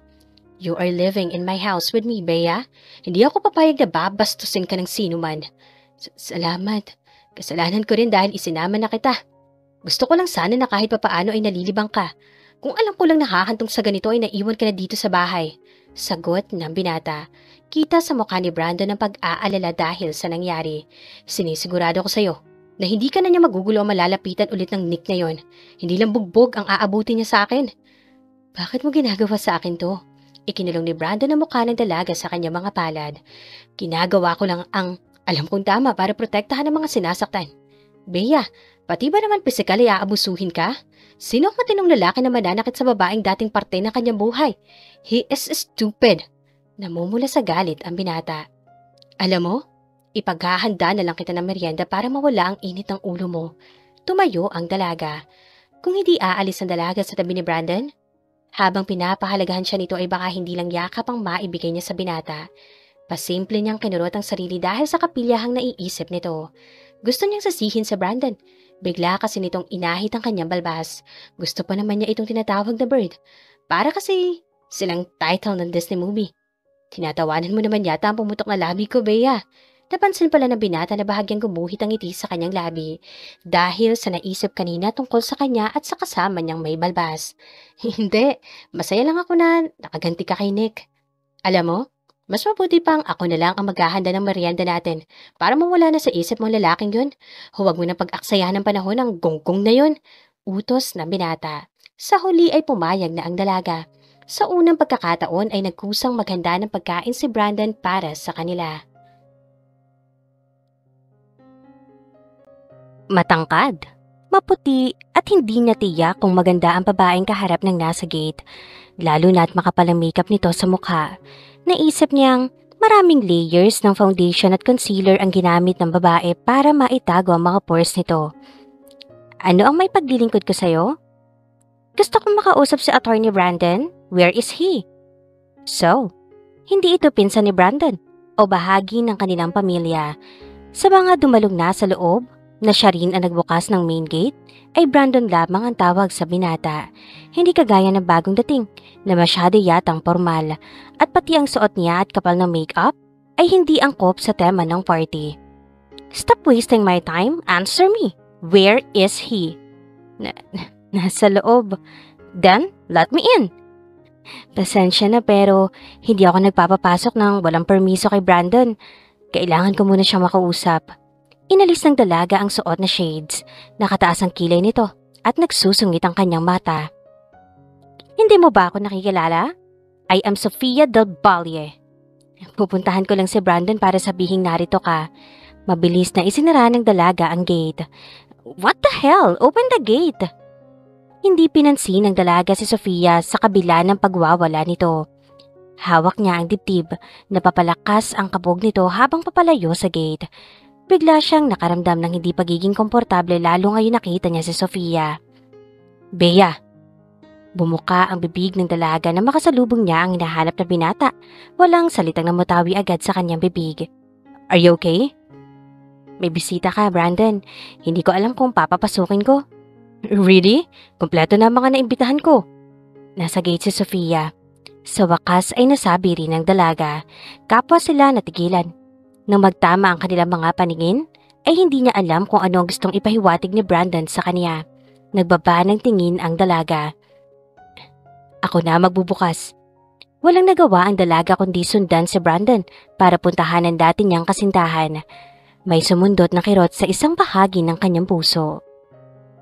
Lumapit si Sofia kay Bea. "Bring me wine." Utos nito. Hindi sumunod ang dalaga. Kumuha siya ng juice at uminom dito. "You not? Kanina ay hindi mo ako pinagbuksan ng gate. Tapos, ayaw mo akong sundan?" Pareho tayong mga bisita ni Brandon. Self-service ang mga pagkain at inumin dito. Kung hindi mo kayang kumilos para sa sarili mong alak, hindi kita matutulungan. Kumuha ng alak si Sofia at akmang isasaboy sa mukha ni Bea. "What is going on?" "Oh, Brandon, kinakausap ko lang itong isa mo pang bisita. Is she a girlfriend of one of the family?" "No, nakatira siya sa bahay ko, kasama ko." Halata sa mukha ng modelo ang pagkalito. "Kasambahay and a friend." Malakas na tumawa si Sofia. "Really? I knew it. Wala kasi siyang class. Well, she has a pretty face pero kulang sa manners." "Sofia, kung iinsultuhin mo lang si Bea, ay mabuti pang umalis ka na muna. Hindi ko alam kung bakit ka pinapasok ni Francis. Na hindi ko alam. Brandon, may pinagsamahan tayo. At kaya ako naririto para bumawi sa lahat ng kasalanan ko. May party ako, Sofia. Pag-uusapan natin sa ibang pagkakataon ng bagay na yan." Nawala ang atensyon ng dalawa kay Bea, kaya naging madali para sa dalaga ang umalis. Bumuhos ang luha ng dalaga sa unan. Gusto niyang sabunutan ang sarili. Wala siyang karapatan para mag-inarte sa mga sandaling iyon. Totoo naman ang pagpapakilala ni Brandon sa kanya. Sa dati nitong kasintahan, isa siyang kasambahay. Ano gusto niyang marinig mula kay Brandon? Na siya ang dalagang napupusuan niya? Pinagsususuntok niya ang unan sa labis na inis. Sadyang mabariit lang talaga si Brandon. Nahuhulog na nga ba ang loob niya sa binata? No. Yes. No. Yes. Bumukas ang pinto ng kwarto ng dalaga. Nagkunwaring natutulog si Bea. Ayaw niyang makita siya ni Brandon na umiiyak. Lumakas ang pintig ng kanyang pulso nang maramdaman niya ang paghaplos ni Brandon sa kanyang buhok. "Bea, alam kong gising ka pa. Kailangan nating mag-usap." Pero nanindigan ang dalaga na magtulog-tulugan. Gustong tumaas ang kanyang temperatura nang maramdaman niya ang pagtabi ni Brandon sa kanya. Mula sa kanyang likuran, naramdaman niya si Brandon na humalik sa kanyang buhok habang nakadantay ang braso ng binata sa kanyang baywang. Kailangan niya ng lakas para pigilan ang anumang susunod pang mangyayari, pero walang pagtutol na kanyang naramdaman. "Brandon!" Iginiya ni Brandon ang katawan ng dalaga para humarap sa kanya. "Bakit bigla mo akong iniwan, Bea? Kaninang umalis ka, parang pinambigay mo na ako kay Sofia. Kinakausap ko lang naman siya pero hindi ibig sabihin na pinapaalis kita." Kita sa mukha ng binata ang pagtatampo. "Brandon, bakit mo sinasabi sa akin ang bagay na yan?" "Dahil mahal kita, Bea. Noong nakita ko ang determinasyon mong manatili sa bahay ko kahit mahirap akong pakisamahan noon, ay inintindi mo pa rin ako. Madali kang mahalin, Bea." "Brandon, mahirap lang ako. Hindi ako nababagi sa pamilya mo." "Shh! Hindi kami katulad ng pamilya ni Nick. Kung sino ang babaeng kaya kong mahalin, ay matatanggap ng pamilya ko. Trust me, Bea."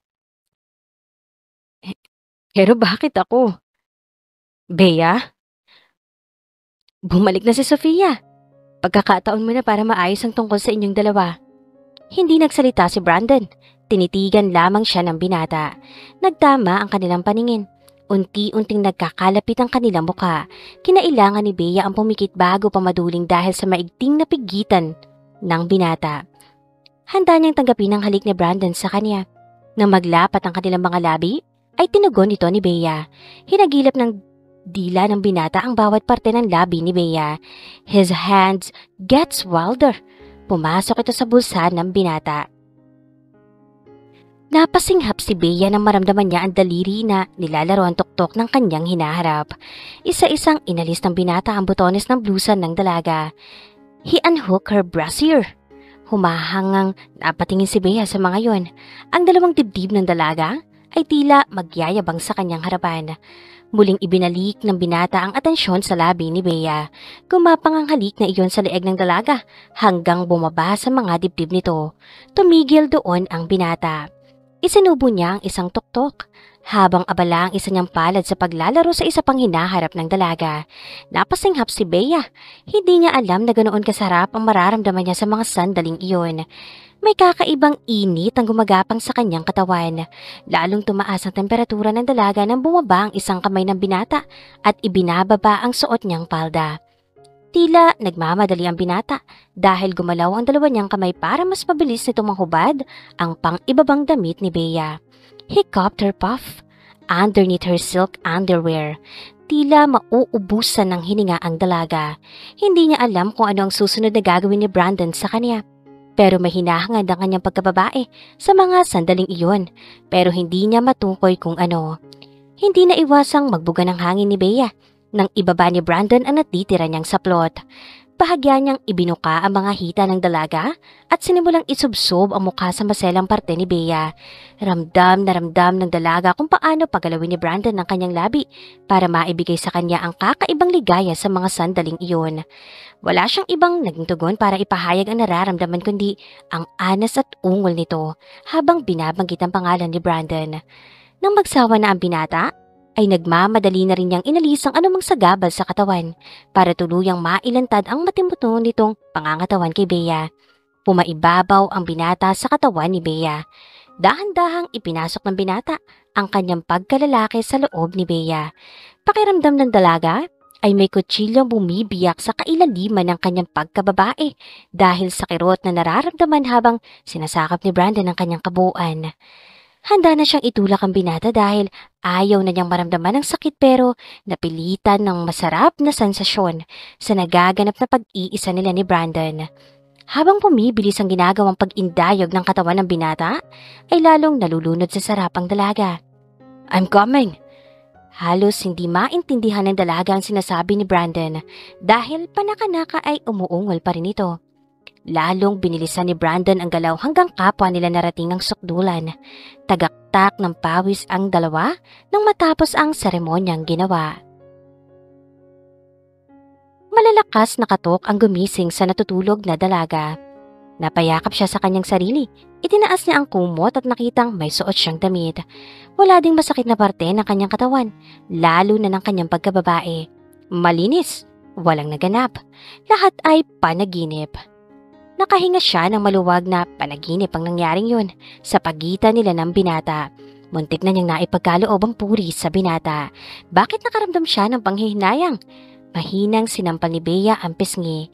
Inayos niya ang kanyang buhok at lumapit sa pintuan. "Sino yan?" "Bea, si Brandon ito." "Ano ang ginagawa mo dyan? Kakain na ng dinner." "Dinner?" Tanong ng dalaga sa kanyang sarili. Hindi niya namalayan na 3 oras na siyang nagkulong sa kwarto hanggang nakatulog. Pinuksan ni Bea ang pintuan. "Kain na, Bea." "Brandon, masama kasi ang pakiramdam ko. Matutulog na lang ako." "Bea, kung ang nangyari kanina ay ako na ang humihingi ng paumanhin sa'yo. Kinausap ko na si Sofia." "Maayos lang naman ako, Brandon. Tama naman ang sinabi mo na kasambahay ako." "And a friend, Bea.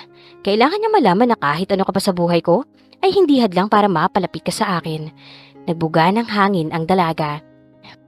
"Brandon, mag-usap na lang tayo sa ibang araw. Gusto ko matulog muna." "Dadalhan kita ng pagkain." "Kailangang may laman ng tiyan mo bago ka matulog, Bea." "Hindi na kailangan, Brandon. Hindi ako magtatagal." Pangako ng binata. Walang nagawa ang pagtutol ni Bea. Ilang sandali pa ay dumating na si Brandon na may dalang pagkain. "Hindi ka na sana nag-abala pa, Brandon. Kumain ka na." Saad ng binata. "Salamat," sambit ni Bea. Muli ay walang nagawa ang pagtutol ni Bea sa binata. Hinagilap ni Brandon ang upuan sa kwarto ng dalaga. Kampanteng naupo ito. "Bakit, Brandon?" Tanong ng dalaga. "I want to make sure you will eat." Tugon ni Brandon. Wala ang plano ng dalaga na itatago niya sa fridge ang pagkaing inihatid ni Brandon sa kanya. Napilitan niyang kainin ng mabilis ang pagkain. Nagugutom ang dalaga at ang isa pa ay gusto niyang umalis si Brandon. Hindi siya komportable sa presensya ng binata, lalo na kung naglalaro sa isip nito ang napanaginipan. "Kahit sabihin mong ayos ka lang, ay hindi ako maniniwala." Nakaupo ang dalaga sa kanyang kama. Nakamasid si Consuelo sa dalagang kanina pa nakatingin sa kanyang kwarto.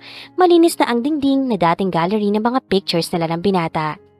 Okay lang po ako, nanay. Ako nagluwal sa'yo, Bea. Hindi maayos ang nararamdaman mo kagaya ng sinasabi mo sa akin, anak. May problema ba? Hindi mo kailangan maglihim sa akin.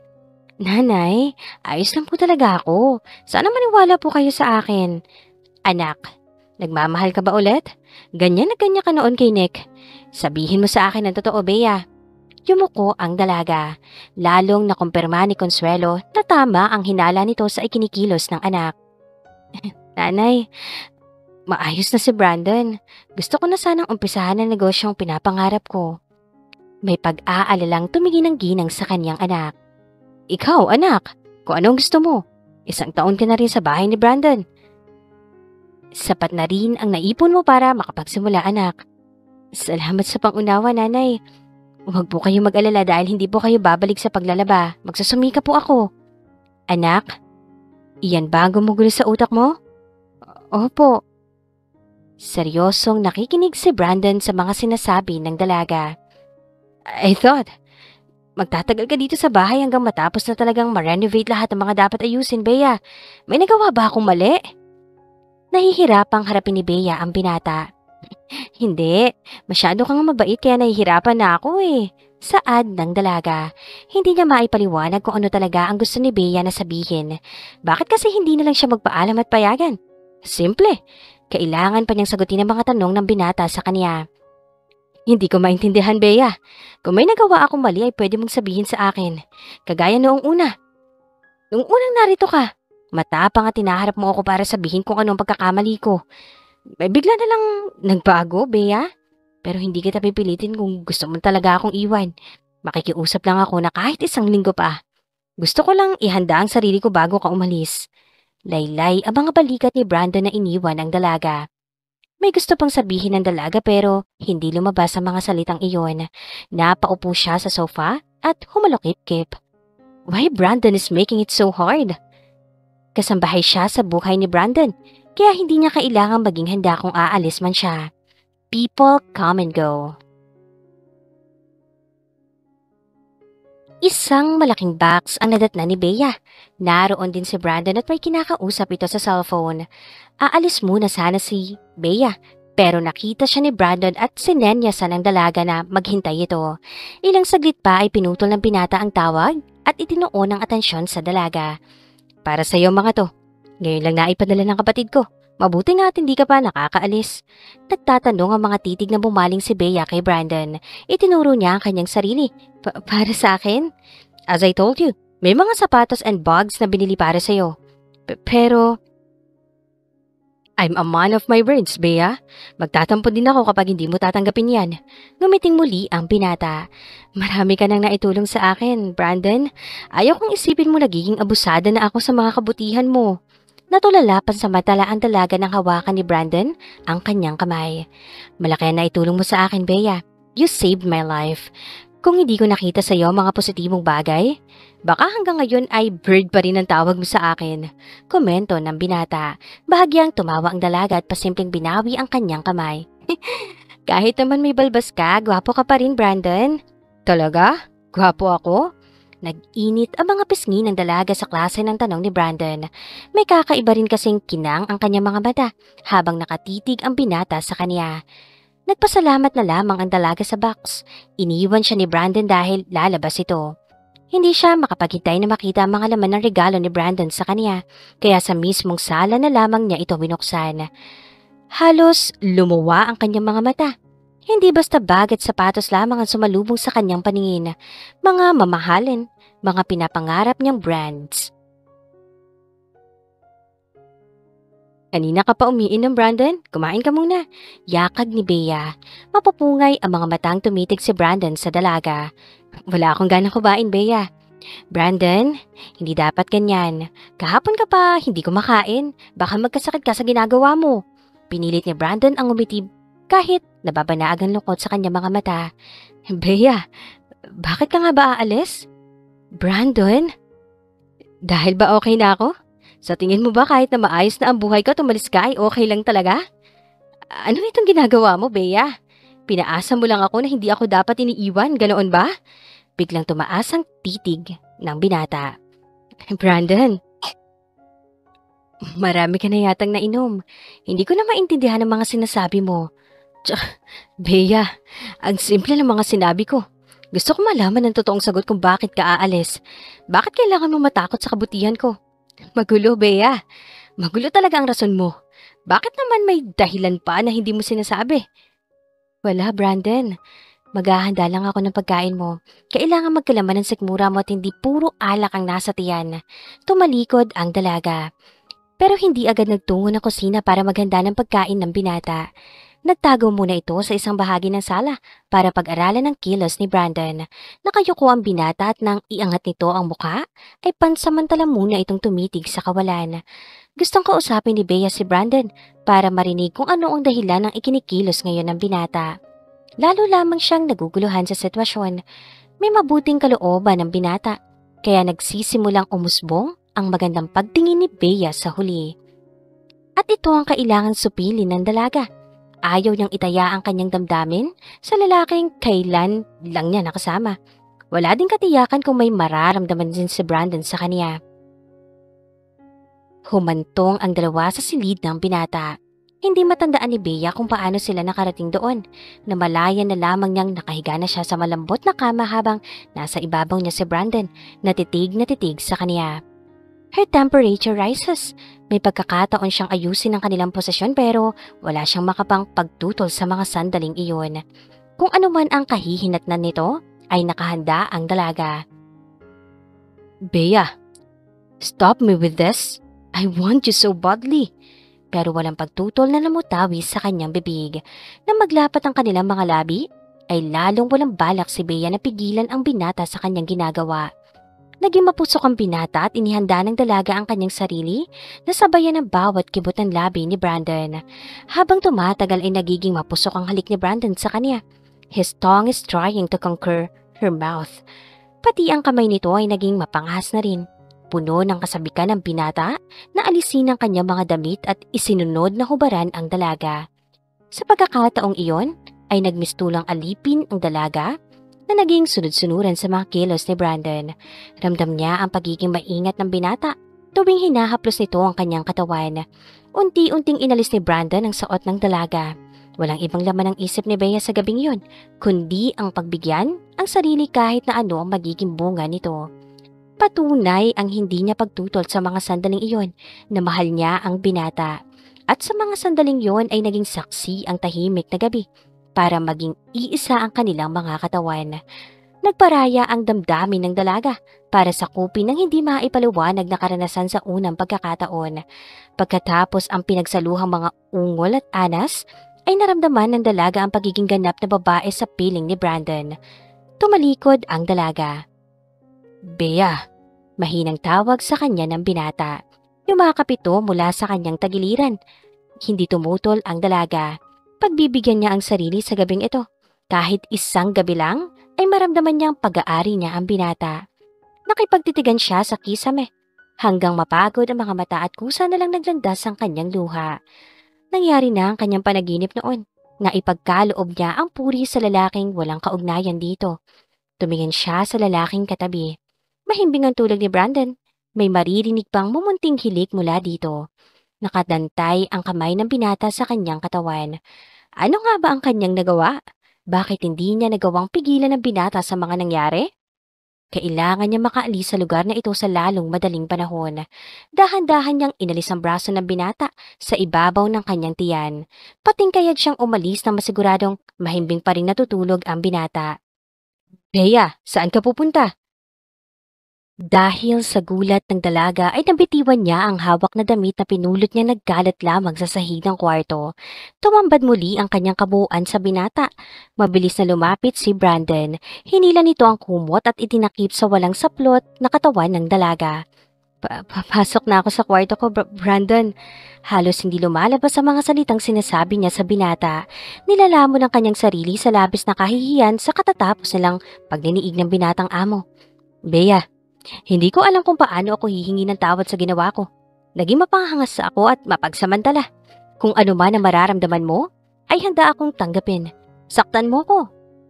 Murahin. Hindi ako papalag. Naiintindihan ko rin kung magagalit ka sa akin. Hindi ito ang gusto kong mangyari sa ating dalawa. Hindi ka deserving sa ginawa ko. Dapat. Bago pa tuluyang bumagsak ang kanyang luha, ay naglakas loob na tumalikod ng dalaga para magbihis at makaalis na sa kwartong iyon. Hindi na kailangang ipamukha sa kanya ni Brandon na isang pagkakamali na pinatulan siya nito, na hindi deserving ang katulad niya na maangkin ng isang Brandon. Bea, harapin mo naman ako. Kailangan natin itong pag-usapan. Pinunasan ni Bea ang kanyang luha bago humarap sa binata. Wala tayong dapat pag-usapan, Brandon. Mayroon, Bea. Baliwala lang ang nangyari sa atin. Come on, ano ang big deal sa nangyari? Hindi na tayo namumuhay sa makalumang panahon. Virginity is just a sugar coat. So, you're telling that everything happened for a pleasure? Nainit lang ng katawan? That thing is lust? Lust lang pala kung ituring mo ang namagitan sa atin at hindi lovemaking? Naging malamig ang tinig ng binata. But she is on fire to let Brandon feel he is okay. Lovemaking? I don't love you, Brandon. Lust? Yes, lust. Naningkit ang mga mata ng binata habang magkasalubong ang mga kilay nito. Bea ignores that. Kung kayang ipamukha ni Brandon na hindi siya deserving, well, kaya niyang ibalik iyon sa binata. Naguguluhan man si Consuelo ay tinugon pa rin niya ang mahigpit na yakap ng anak. Napansin din ito ang mga dalang bag ng dalaga. Anak? Humihikbi ang dalagang humarap sa ina. Umalis na ako sa bahay ni Brandon, nanay. Hindi ko na kasi kaya. Teka, anong ginawa sa'yo ng lalaking yun, Bea? Huwag kang maglihim sa akin. Pinayapa ng dalaga ang kanyang ina. Nanay, wala. Ako po, hindi ko mapigilan sa sarili na mahulog kay Brandon at nasa mukha ng ginang ang paghihintay sa susunod pang sasabihin ng dalaga. At mas pinili ko na lang na layuan siya, nanay. Naging marupok ang puso ko sa mga pinapakita niya sa akin. Bea, ang mabuti pa ay magpahinga ka muna, anak. Halatang naguguluhan ka. Matulog ka muna para makapag-isip ng maayos. Mag-uusap tayo ulit pagkatapos. Nahihiyang tumango ang dalaga. Gusto niyang sabihin lahat ng nangyari sa pagitan nila ni Brandon pero siya ang magmumukhang may kasalanan. Siya ang matino sa panahong sinasakop ng tukso ang binata pero hinayaan pa rin niyang may maganap sa kanilang pagitan. Nagpadala rin siya sa kanyang nararamdaman na mga sandaling iyon. Wala siyang pinagsisisihan pero naroon ang panghihinayang na mabilis niyang naipagkaloob ang puri sa lalaking walang pananagutan sa kanya. Inalagaan niya ang sarili sa dating kasintahan kahit mahirap panindigan ng bagay na kailangang malinis ang babae bago humarap sa altar. Pero wala na. Katulad na mapupusok, isa na rin siyang dalagang nawalan ng dangal. Nanay, nasaan si Carla? Tanong ng dalaga. Tumigil muna ito sa bungad ng kanyang kwarto para hanapin ang pinsan. Bumili sa palengke ng mga karne at gulay, anak. Tamang-tama dahil pagising mo ay ako mismo magluluto. Salamat, nanay. Sige na, anak, matulog ka na. Nakatitig ng matiim si Henry sa binata. Parang may nililitis na naman itong kaso at ang anak ang naisasakdal. Papa, kung may gusto kayong sabihin ay malaya kayong gawin ang bagay na yon. Hindi yang para kang ako yung may kasalanan sa inyo. Pansin ni Brandon ng kanyang ama. Matagal na ang pinagsamahan nila ni Henry. Bilang ama niya kaya hindi na maitatago kung may gusto siyang sabihin o wala. Kailan ka pa naging duwag, Brandon? Hindi ako duwag. Then, harapin mo si Bea at hindi iyang pinapairal mo ang pride mo. Tumaas ang boses ni Henry pero binaliwala iyon ng binata. Hindi ko alam ang sinasabi ninyo. Wala akong dapat harapin sa kanya. Tapos na ang kanyang serbisyo. Marami ka pa makukuhang kapalit niya, Papa. Kinamot ni Brandon ang humahaba na naman niyang buhok. Marami. Pero si Bea ang kailangan mo. Look at you. Hindi mo na naman sinasagot ang tawag ng kapatid mo. Ayaw sumama ng mga pinsan mo sa hangouts nila. So, babalik ka sa dati mong mundo pagkatapos kang lokohin ni Sofia? Enough, Papa. Huwag ninyong ihahambing si Bea kay Sofia. Si Sofia kahit papaano ay minahal niya ako. Samantalang si Bea, trabaho lang pinunta niya dito at wala lang iba. Tiniis niya ang ugali ko dahil malaki ang sahod na binibigay ninyo sa kanya. That's it. Nasaan siya kayo nakaipon na? iniwan ako basta na walang paliwanag na malinaw na dahilan kung bakit? Then, chase her. Magpakalalaki ka sa nararamdaman mo. Sa tingin mo ba? Hindi ko alam na may ibang kahulugan kung paano mo tinignan si Bea, Brandon. Papunta ka pa lang ay pabalik na ako. Pwede kang magsinungaling sa akin pero hindi maikakaila kung gaano siya kahalaga sa'yo. Mahalaga siya sa akin, Papa. Hayaan na lang ninyo ako sa diskarte ko. Anong diskarte ang tinatawag mo, Brandon? Ang pagkukulong ulit na parang ermitanyo sa bahay? Magbabakasyon ng ate mo sa susunod na buwan at dito niya gustong tumuloy. Walang problema sa akin yun, Papa. Wala? Ano ipapakita mo sa kanya? Mga kalat mo? Grow up! Brandon, huwag mo na ulit sayangin ang panahon para tumigil sa buhay mo. Don't let the pain rule your life again. Tumalikod na si Henry. Nakibit-balikat ang binata at iniwan ang basong ginamit sa pag-inom ng alak at umakyat na sa kanyang kwarto para matulog.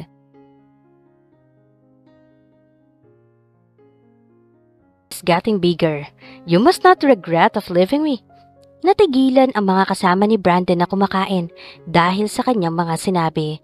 Nasa pagkain ng atensyon ng mga ito kanina pero sa sinabi ng binata ay nabuhay ang kanilang interes na malaman kung ano ang kaugnayan ng dalawa. Well, guys, ang may-ari ng Burger Cafe na ito ay minsan ko ring naging empleyado. Enjoy your meal, everyone! Magalang na nagpaalam ang dalaga kay Brandon at sa mga kasama nito. Malakas ang tibok ng kanyang puso sa muli nilang paglalapit ni Brandon. Nang lingunin niya ito, ay nahuli niya ang binata na nakatingin sa kanya. Pinamulahan siya ng mukha. Tuluyan na itong tumalikod.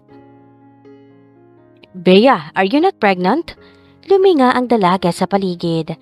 Kahit mahina ang pagkakasabi ni Brandon, ang lahat ay nag-aalala pa rin na may ibang nakarinig sa tanong ng binata sa kanya. Nakikita mo naman siguro na flat ang tiyan ko. Mahinang sagot ng dalaga. Gusto kong nakatiyak dahil sa panahon ngayon ay pwede mong itago ang pagbubuntis mo. Can we just drop the topic, Brandon? Hindi na nakakatuwa ang mga sinasabi mo. Kung may ibang makakarinig sa'yo, ay iisipin nilang may relasyon tayo. Kumurap ang mata ng binata. You better be honest with me, Bea. Kung itinatago mong magkakaroon tayo ng anak, ay pagsisisihan mo ng malaki. Bagamat mahina ang boses ng binata, ay madiin ang pagkakabanggit nito. Napansin ng dalaga na hindi lang ang masungit nitong mukha ang nagbabalik, kundi pati na rin ang mga bigote nito at nakakalimutan na naman yatang alisin ng lalaking ito. And why he is still so dumb hot with that bird? Sinabi ko na sa'yo ang totoo. Pwede ka na sigurong umalis dahil magsasara na ako. Gusto kitang ihatid para matiyak na ligtas ka at walang ibang lalaking manliligaw sa'yo. Kailan ka pa naging pakialamero, Brandon? At saka susulpot ka kung kailan mo gusto? Tapos kung ano-ano mga sinasabi mo sa akin? Bakit iba ang nararamdaman ng kanyang puso? Pagkatapos niyang sinabi ang mga ito sa binata, may sayang dala ang pangingialam ni Brandon. Pinigilan niya ang sarili na mahulog sa patibong ng kanyang emosyon. Gusto ko lang makatiyak. You are emotionally fragile. Sometimes, baka may lalaki lang na magpakita sa'yo ng concern, mahuhulog na ang loob mo. What do you really want to say? Hindi na mapigilan ng dalaga ang kanyang pagtataray. What if, gawin mo sa ibang lalaking ginawa mo sa akin? Ginamit mo lang ang katawan ko sa kalungkutan mo? At basta iniwan na parang basura sa tabi. Sobrang gwapo mo nga kahit may bigote ka, pero nakakasuka ang ugali mo. Lumabas ang pagiging tigre ni Bea. Gusto niyang sampalin ng binata pero natatakot siyang hindi niya masampal ang malakas si Brandon dahil sa agwat ng kanilang height. Really? I'll prove that. Take off your clothes. Makapangyarihang utos ni Brandon. Damn you! Dumapit si Brandon sa kaniya at marahas nitong hinawakan sa braso ang dalaga. Nakikipag-usap ako sa iyo na maayos, kaya kailangan mo akong harapin ng mahinahon. Ayaw kitang makausap o makita. Umalis ka na. Pagtataboy ng dalaga sa kanyang bisita. This is the last time na magiging matigas ka sa akin, Bea. I swear to my broken heart. Balang araw, mahuhulog ka sa akin at ikaw di na makakandara pa na mahalin ako. Pabiglang binitiwan ng binata ang braso ni Bea. Pumakat ang pagkakahawak ng kamay ni Brandon. Wala siyang naintindihan sa mga sinabi ng binata. Lumulutang ang kanyang isip habang palabas sa kanyang cafe. Habang lumilipas ang panahon ay lalong nadadagdagan ang mga customer ng dalaga. Kinailangan niya ulit na magdagdag ng tauhan. Biglang pumasok sa isip niya si Brandon nang banggitin ni Carlan na naging malaki ang tulong ng una sa marketing ng Burger Cafe. Madalas na kasi nilang nakikita ang mga empleyadong kasama niya noon. Lalong lumalalim ang pag-iisip niya tungkol kay Brandon. Bakit hinahanap-hanap na niya si Brandon? No, hindi. Heya! Nahulog ang cellphone ng dalaga. Mabuti na lang at sa malambot na sofa ito bumagsak. Kung sa sahig siguro ay malamang wasak na ito. Nanay, nagulat ka yata anak. Kanina ko pa napapansin na malalim ang iniisip mo kaya kita ipinagtimpla ng gatas. Tinitigan ni Bea na maayos ang kanyang ina. Hindi niya matiyak kung kinakabahan ba ito o nag-aalala. Hindi kasi normal para sa kanya na panay ang punas ng ina sa kanyang mukha. Samantalang hindi naman mainit ang panahon sa gabing iyon. Inumin mo ito anak. Dapat lahat para hindi masayang ang gatas at talagang tatalab para makatulog ka na mahimbing. Kinapa ni Bea ang noon ng kanyang ina dahil pati ang pagsasalita nito ay parang hindi maayos. Hindi mataas ang temperatura ng ina. Hinawakan niya ang kamay ng ginang at para itong pinagpapawisan. Nanay, ayos na ba kayo? Para kasing masama ang pakiramdam ninyo. Pansin ng dalaga sa ginang. Napilitang tumawa si Consuelo. Anak, ayos lang ako. Alam mo naman na tumatanda na ako kaya minsan may iba ka napapansin sa kilos ko. Pipilitin pa sana ng dalaga na alamin ang tunay na dahilan pero hinayaan na muna niya ang ina. Kung may gumugulo man sa kanyang isip, ay alam niyang sasabihin din niya ito sa kanya. Uminom ka na anak. Salamat nanay. Kahit alam ni Consuelo na hindi mapapahamak ang kanyang anak, ay mahirap pa rin maalis sa kanyang isip kung ano magiging reaksyon ni Bea kung malaman nito ang totoo. Ilang sandali pa ay unti-unti nang hinihila ng antok ang dalaga.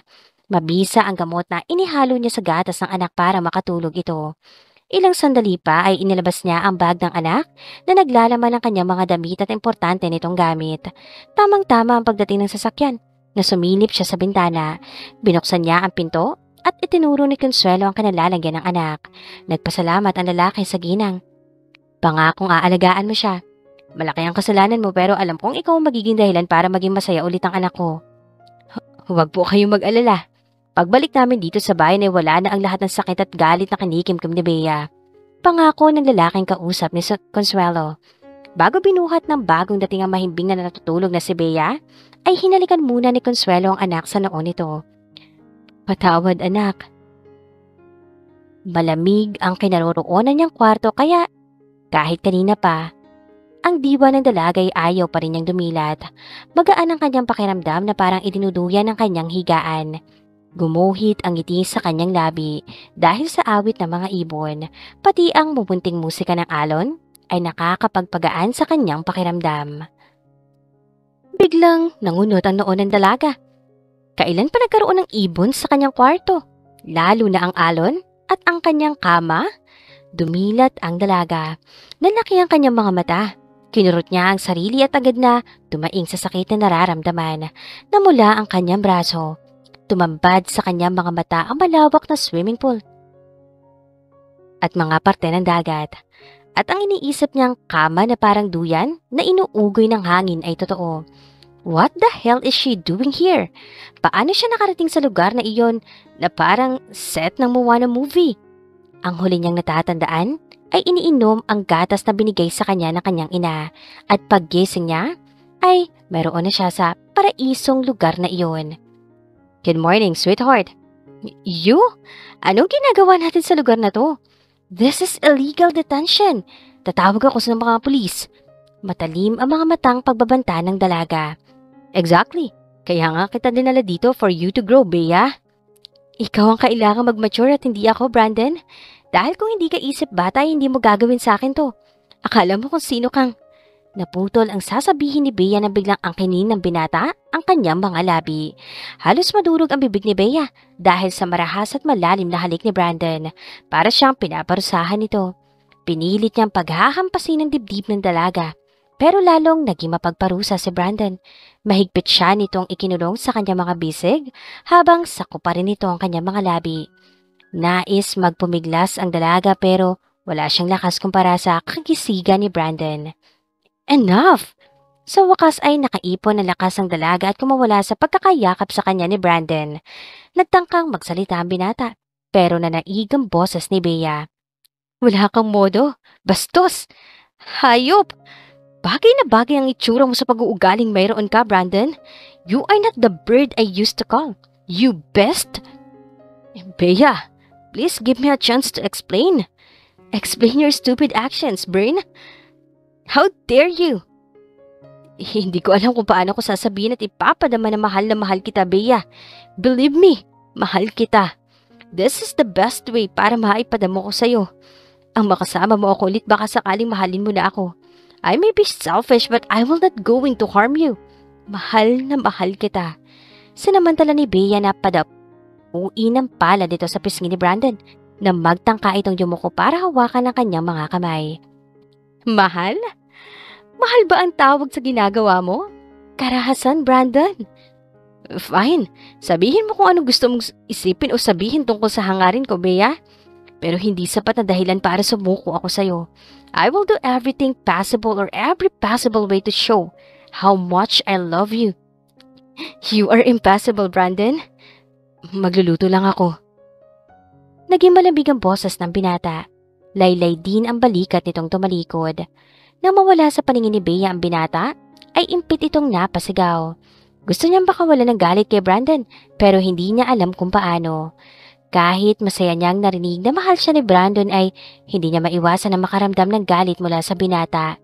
Hindi siya deserving sa ganitong ginawa ni Brandon sa kanya. Kumakalam na ang kanyang sikmura pero hindi pa rin niya ginagalaw ang pagkain na nasa kanyang tabi. Pati ang inihandang agahan ni Brandon ay hindi pinansin ng dalaga. Bea, manghihina ka sa ginagawa mo. Tumabi si Brandon sa kanya. Ni hindi tumingin ang dalaga kay Brandon. Hindi mo rin kinain ang agahan mo, Bea. Kailangan mo kumain. Walang imik ang dalaga. Kinuha ng binata ang pinggan. Kumain ka na. Pagagalitan ako ni Tita Consuelo kung papayat kang kasama ko. Tumayo ang dalaga at tumapit sa dalampasigan. Sumalampak siya sa buhanginan. Sumunod ang binata sa kanya at umupo rin sa kanyang tabi. Kausapin mo naman ako, Bea. Hindi ko kaya ang ganito na parang hindi tayo nagkikita. Parang walang narinig ang dalaga at muling iniwan si Brandon. Nagbuga ng hangin ang binata. Pinagmasdan niya ng maayos ang dagat. Malalakas pa rin ang alon. Kahit gusto na niyang ibalik ang dalaga sa bayan para hindi na tuluyang magalit ito, ay hindi niya magawa. Kapwa mga nganib silang dalawa kung nagkataon. Tinangka niyang tumayo pero umiikot pa rin ang kanyang paningin, kaya minabuti niyang muling umupo pansamantala. Pansamantalang tumigil ang paghakbang ng dalaga. Nakikiramdam na hahabulin siya ni Brandon pero wala itong nahintay kahit tawagin lang sa pangalan niya. Hindi na niya sinulyapan ng binata. Naiinis siya sa kanyang sarili na kahit gustuhin niyang magalit ng sobra sa binata, ay pinipigilan ito ng kanyang damdamin. Pumasok ng kwarto si Bea. Kahit sinasakop siya ng pagtatampo sa binata na dinala siya sa lugar na ito, hindi pa rin niya maiwasan ang humanga sa lugar na ito. Muli niyang kinuha ang cellphone. Wala pa ring signal sa lugar na iyon, ngunit ang ganitong kagandang kantanawin ay nakakabusog sa mata. Iba talaga nagagawa ng pera. Pwede kang magkaroon ng sariling paraiso. Muling kumakalam ang kanyang sikmura. Kahit ubusin niya ang 1 drum na tubig, ay hinahanap ng kanyang sikmura ang pagkain. Inuna niya ang pride, kaya tinatanggihan nito ang mga inaalok na pagkain ng binata. Muling tumunog ang tiyan dahil wala na itong ginigiling na pagkain. Bahala na, kailangan niya pumunta ng kusina para kumain. Nadatnan niya sa kusina ang binata. Nakatungo ito habang may kape sa kanyang harapan. Nagdalawang isip ang dalaga kung itutuloy ba niya ang binabalak o bumalik sa kwarto total hindi yata siya namalayan ni Brandon. Hindi man lang kasi ito tumingin sa kanyang dako o sadyang hinahayaan lang siya dahil kahit magsalita ang binata ay hindi rin naman niya ito papansinin. Sa huli ay nanaigang sigaw ng gutom ni Bea kaya naghalongkat ng makakain. Nilagyan niya ang kanyang pinggan na sa tingin niya ay mabubusog siya. Sa kwarto na lamang siya kakain. Pagpihit niya, ay wala na roon ang binata, pati na rin ang baso ng kape na kaharap niya kanina. Kung ganoon, ay malaya siyang makakain sa kusina. Pagkaupo niya, ay binalot siya ng kakaibang kalungkutan. Bakit parang kulang na wala si Brandon sa kanyang tabi? Bakit tila hinahanap-hanap niya ang presensya ng binata? Habang magalang kumakain ng dalaga, ay nakaramdam si Brandon ng kasiyahan. Kahit papaano ay hindi nagugutom ang babaeng mahal niya. Nagtungo siya sa kanyang kwarto. Doon na lamang niya itutuloy ang pagkakape. Kung maganda na ang pakiramdam niya bukas, ay uuwi na sila ni Bea. Bagamat gusto niya makasama ang dalaga hanggang maramdaman niyang may pagmamahal din siya sa kanya, pero natatakot siyang tuluyang lumayo ang dalaga sa kanya. Hindi na baling mahirapan siyang suyuin ito. Basta mapatawad siya sa kanyang pagdala kay Bea sa pribadong islang ito na pag-aari niya. Magaan ang kanyang pakiramdam paggising ng dalaga. Nakatulong ang busog niyang tiyan para makatulog ng maayos. Lumabas siya ng bahay para lumanghap ng sariwang hangin. Nanibago siyang wala sa duyan ng binata. Kahit sa kusina kaninang dumaan si Bea, ay wala din kahit na anina ni Brandon. Paano kung iniwan na niya akong mag-isa dito? Binundol ng kakaibang takot ang dalaga dahil sa kanyang naisip. Kailangan niya mahanap si Brandon. Wala sa sala, wala sa kusina, wala sa labas pero naroon ang yate. Kung ganoon, ay baka nasa kwarto pa si Brandon. Kailangan pa rin niyang makatiyak. Pinuntahan niya ang kwarto ng binata at kumanok pero walang sagot mula sa loob. Lalong kinabahan ng dalaga. Paano kung naligo ito sa dagat at nalunod? Brandon? Brandon! Ang kaninang pagkatok ng dalaga sa pinto ay sinabayan na niya ng tawag sa pangalan ng binata. Wala pa rin siyang sagot na natatanggap mula kay Brandon. Pinihit niya ang saradura. Bumukas ang pinto. Madilim ang paligid dahil nakasara ang makakapal na kortina sa kwarto ng binata. Kinapa niya ang switch. Nang lumiwanag ang paligid, ay napatakbo ang dalaga sa kama. Naroon si Brandon at umuungol. Tila nanginginig ang katawan. Brandon? Dom! Pakiramdam ng dalaga ay pinaso ng nagbabagang uling ang kanyang palad nang maidikit ito sa braso ng binata. Kinapa niya ang noon ni Brandon. He has a high fever. Tumakbo siya sa kusina para kumuha ng tubig at pamunas. Humahalog-hugin niya mamaya sa kwarto kung may gamot na pwedeng inumin ng binata. Bea, ayos lang ako. Magpahinga lang ako saglit. Pagkatapos nito ay uuwi na tayo. Kahit nanginginig ang mga labi ng binata ay pinilit pa rin itong magsalita. Pinuksan ng dalaga ang kortina pati na rin ang mga bintana para may sariwang hangin na papasok at maibsan ang mataas na temperatura ng binata. Inaapoy ka ng lagnat, Brandon. Hindi muna ang pag-uwi natin ang isipin mo. Kailangan mo munang gumaling. Inumpisahan ng dalaga na punasan ng noon ni Brandon. Nanginginig pa rin ang binata. Matagal na nakipagtitigan si Brandon sa kanya. Sinundan ng dalaga ang tingin ng hawakan ni Brandon ng kanyang kamay. Dito, ito masakit, Bea. Para akong pinapatay sa nararamdaman kong bigat. Itinapat ni Brandon ang kamay ng dalaga sa bahaging puso niya. Brandon, mahal na mahal kita. Sana noong nasa bahay pa kita sinabi ko na sa'yo nararamdaman ko. Pero ayaw ko lang sabihin mo pinaglalaruan kita. That happened to us? Wala akong pinagsisihan. Gusto kitang pakasalan agad noon dahil mahal kita at umaasa ako may mabubuo tayong anak. It hurts me a lot when you labeled it lost. You leave me. That made me desperate and unloved. Habang pinapakinggan ng dalaga si Brandon, ay gusto niyang ipagmalaki ang sarili na isang tulad ni Brandon ang makakaramdam nito sa kanya. Ngunit ang makita ang mga luha nito, ay kahihiyan sa sarili ang kanyang naramdaman. Nagmakaawa ako kay Tita Consuelo para hayaan kanya makuha ko. Alam kong hindi ka sasama sa akin kaya binigyan ng pampatulog yung gatas na ininom mo. Nagpaalam akong 1 linggo lang tayo dito.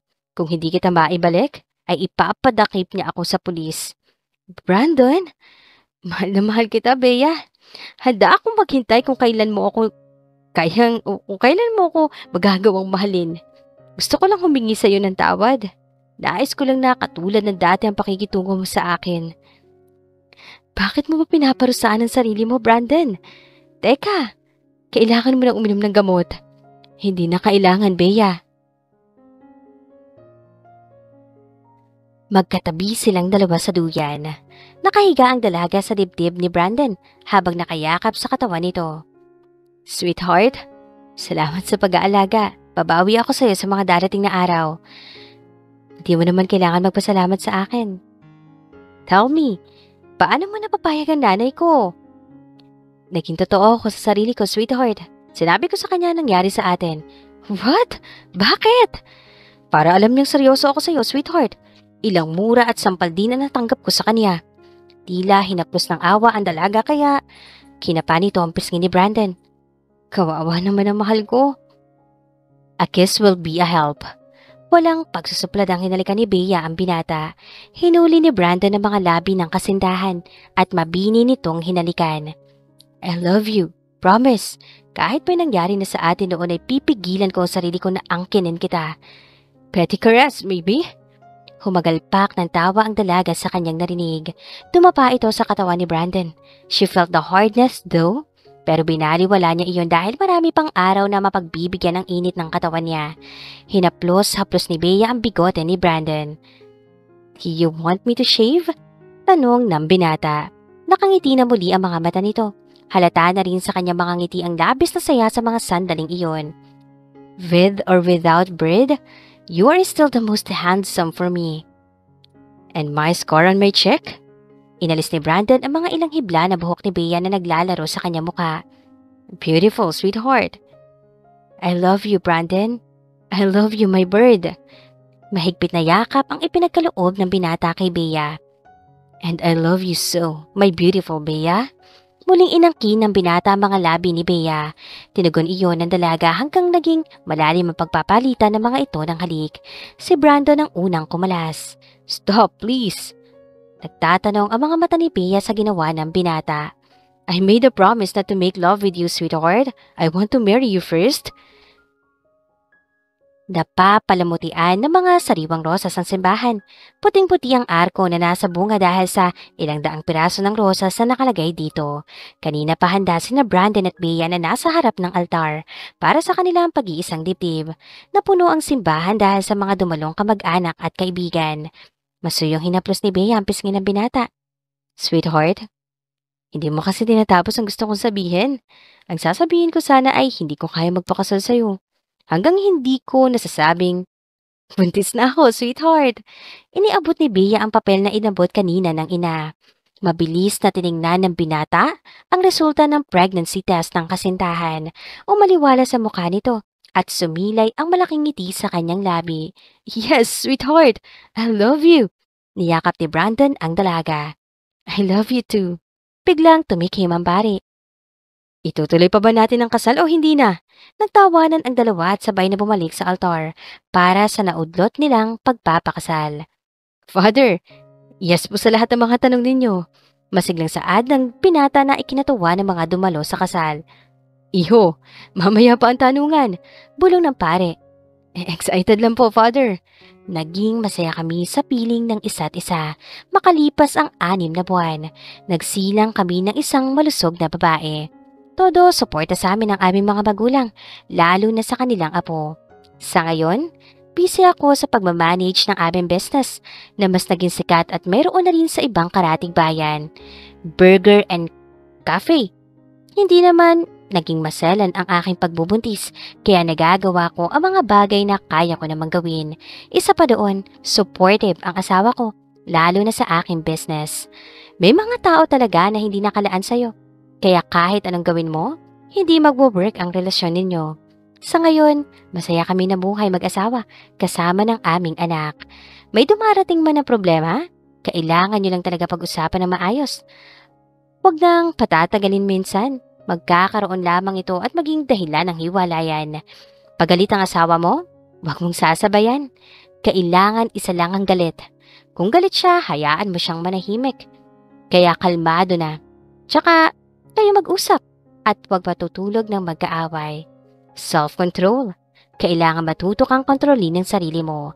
Hindi pwedeng paggalit ka, mananakit ka, magsasalita ng masama o susugod ka. Tanggapin mo kung anong asawa mo. Pinili mo yan. Ginusto mo yan. Kung anong pangit, tanggapin mo. Magtiis ka. Sana nagustuhan ninyo ang ating kwentong pag-ibig. Hanggang sa muli, pag-iingat mo ang lahat.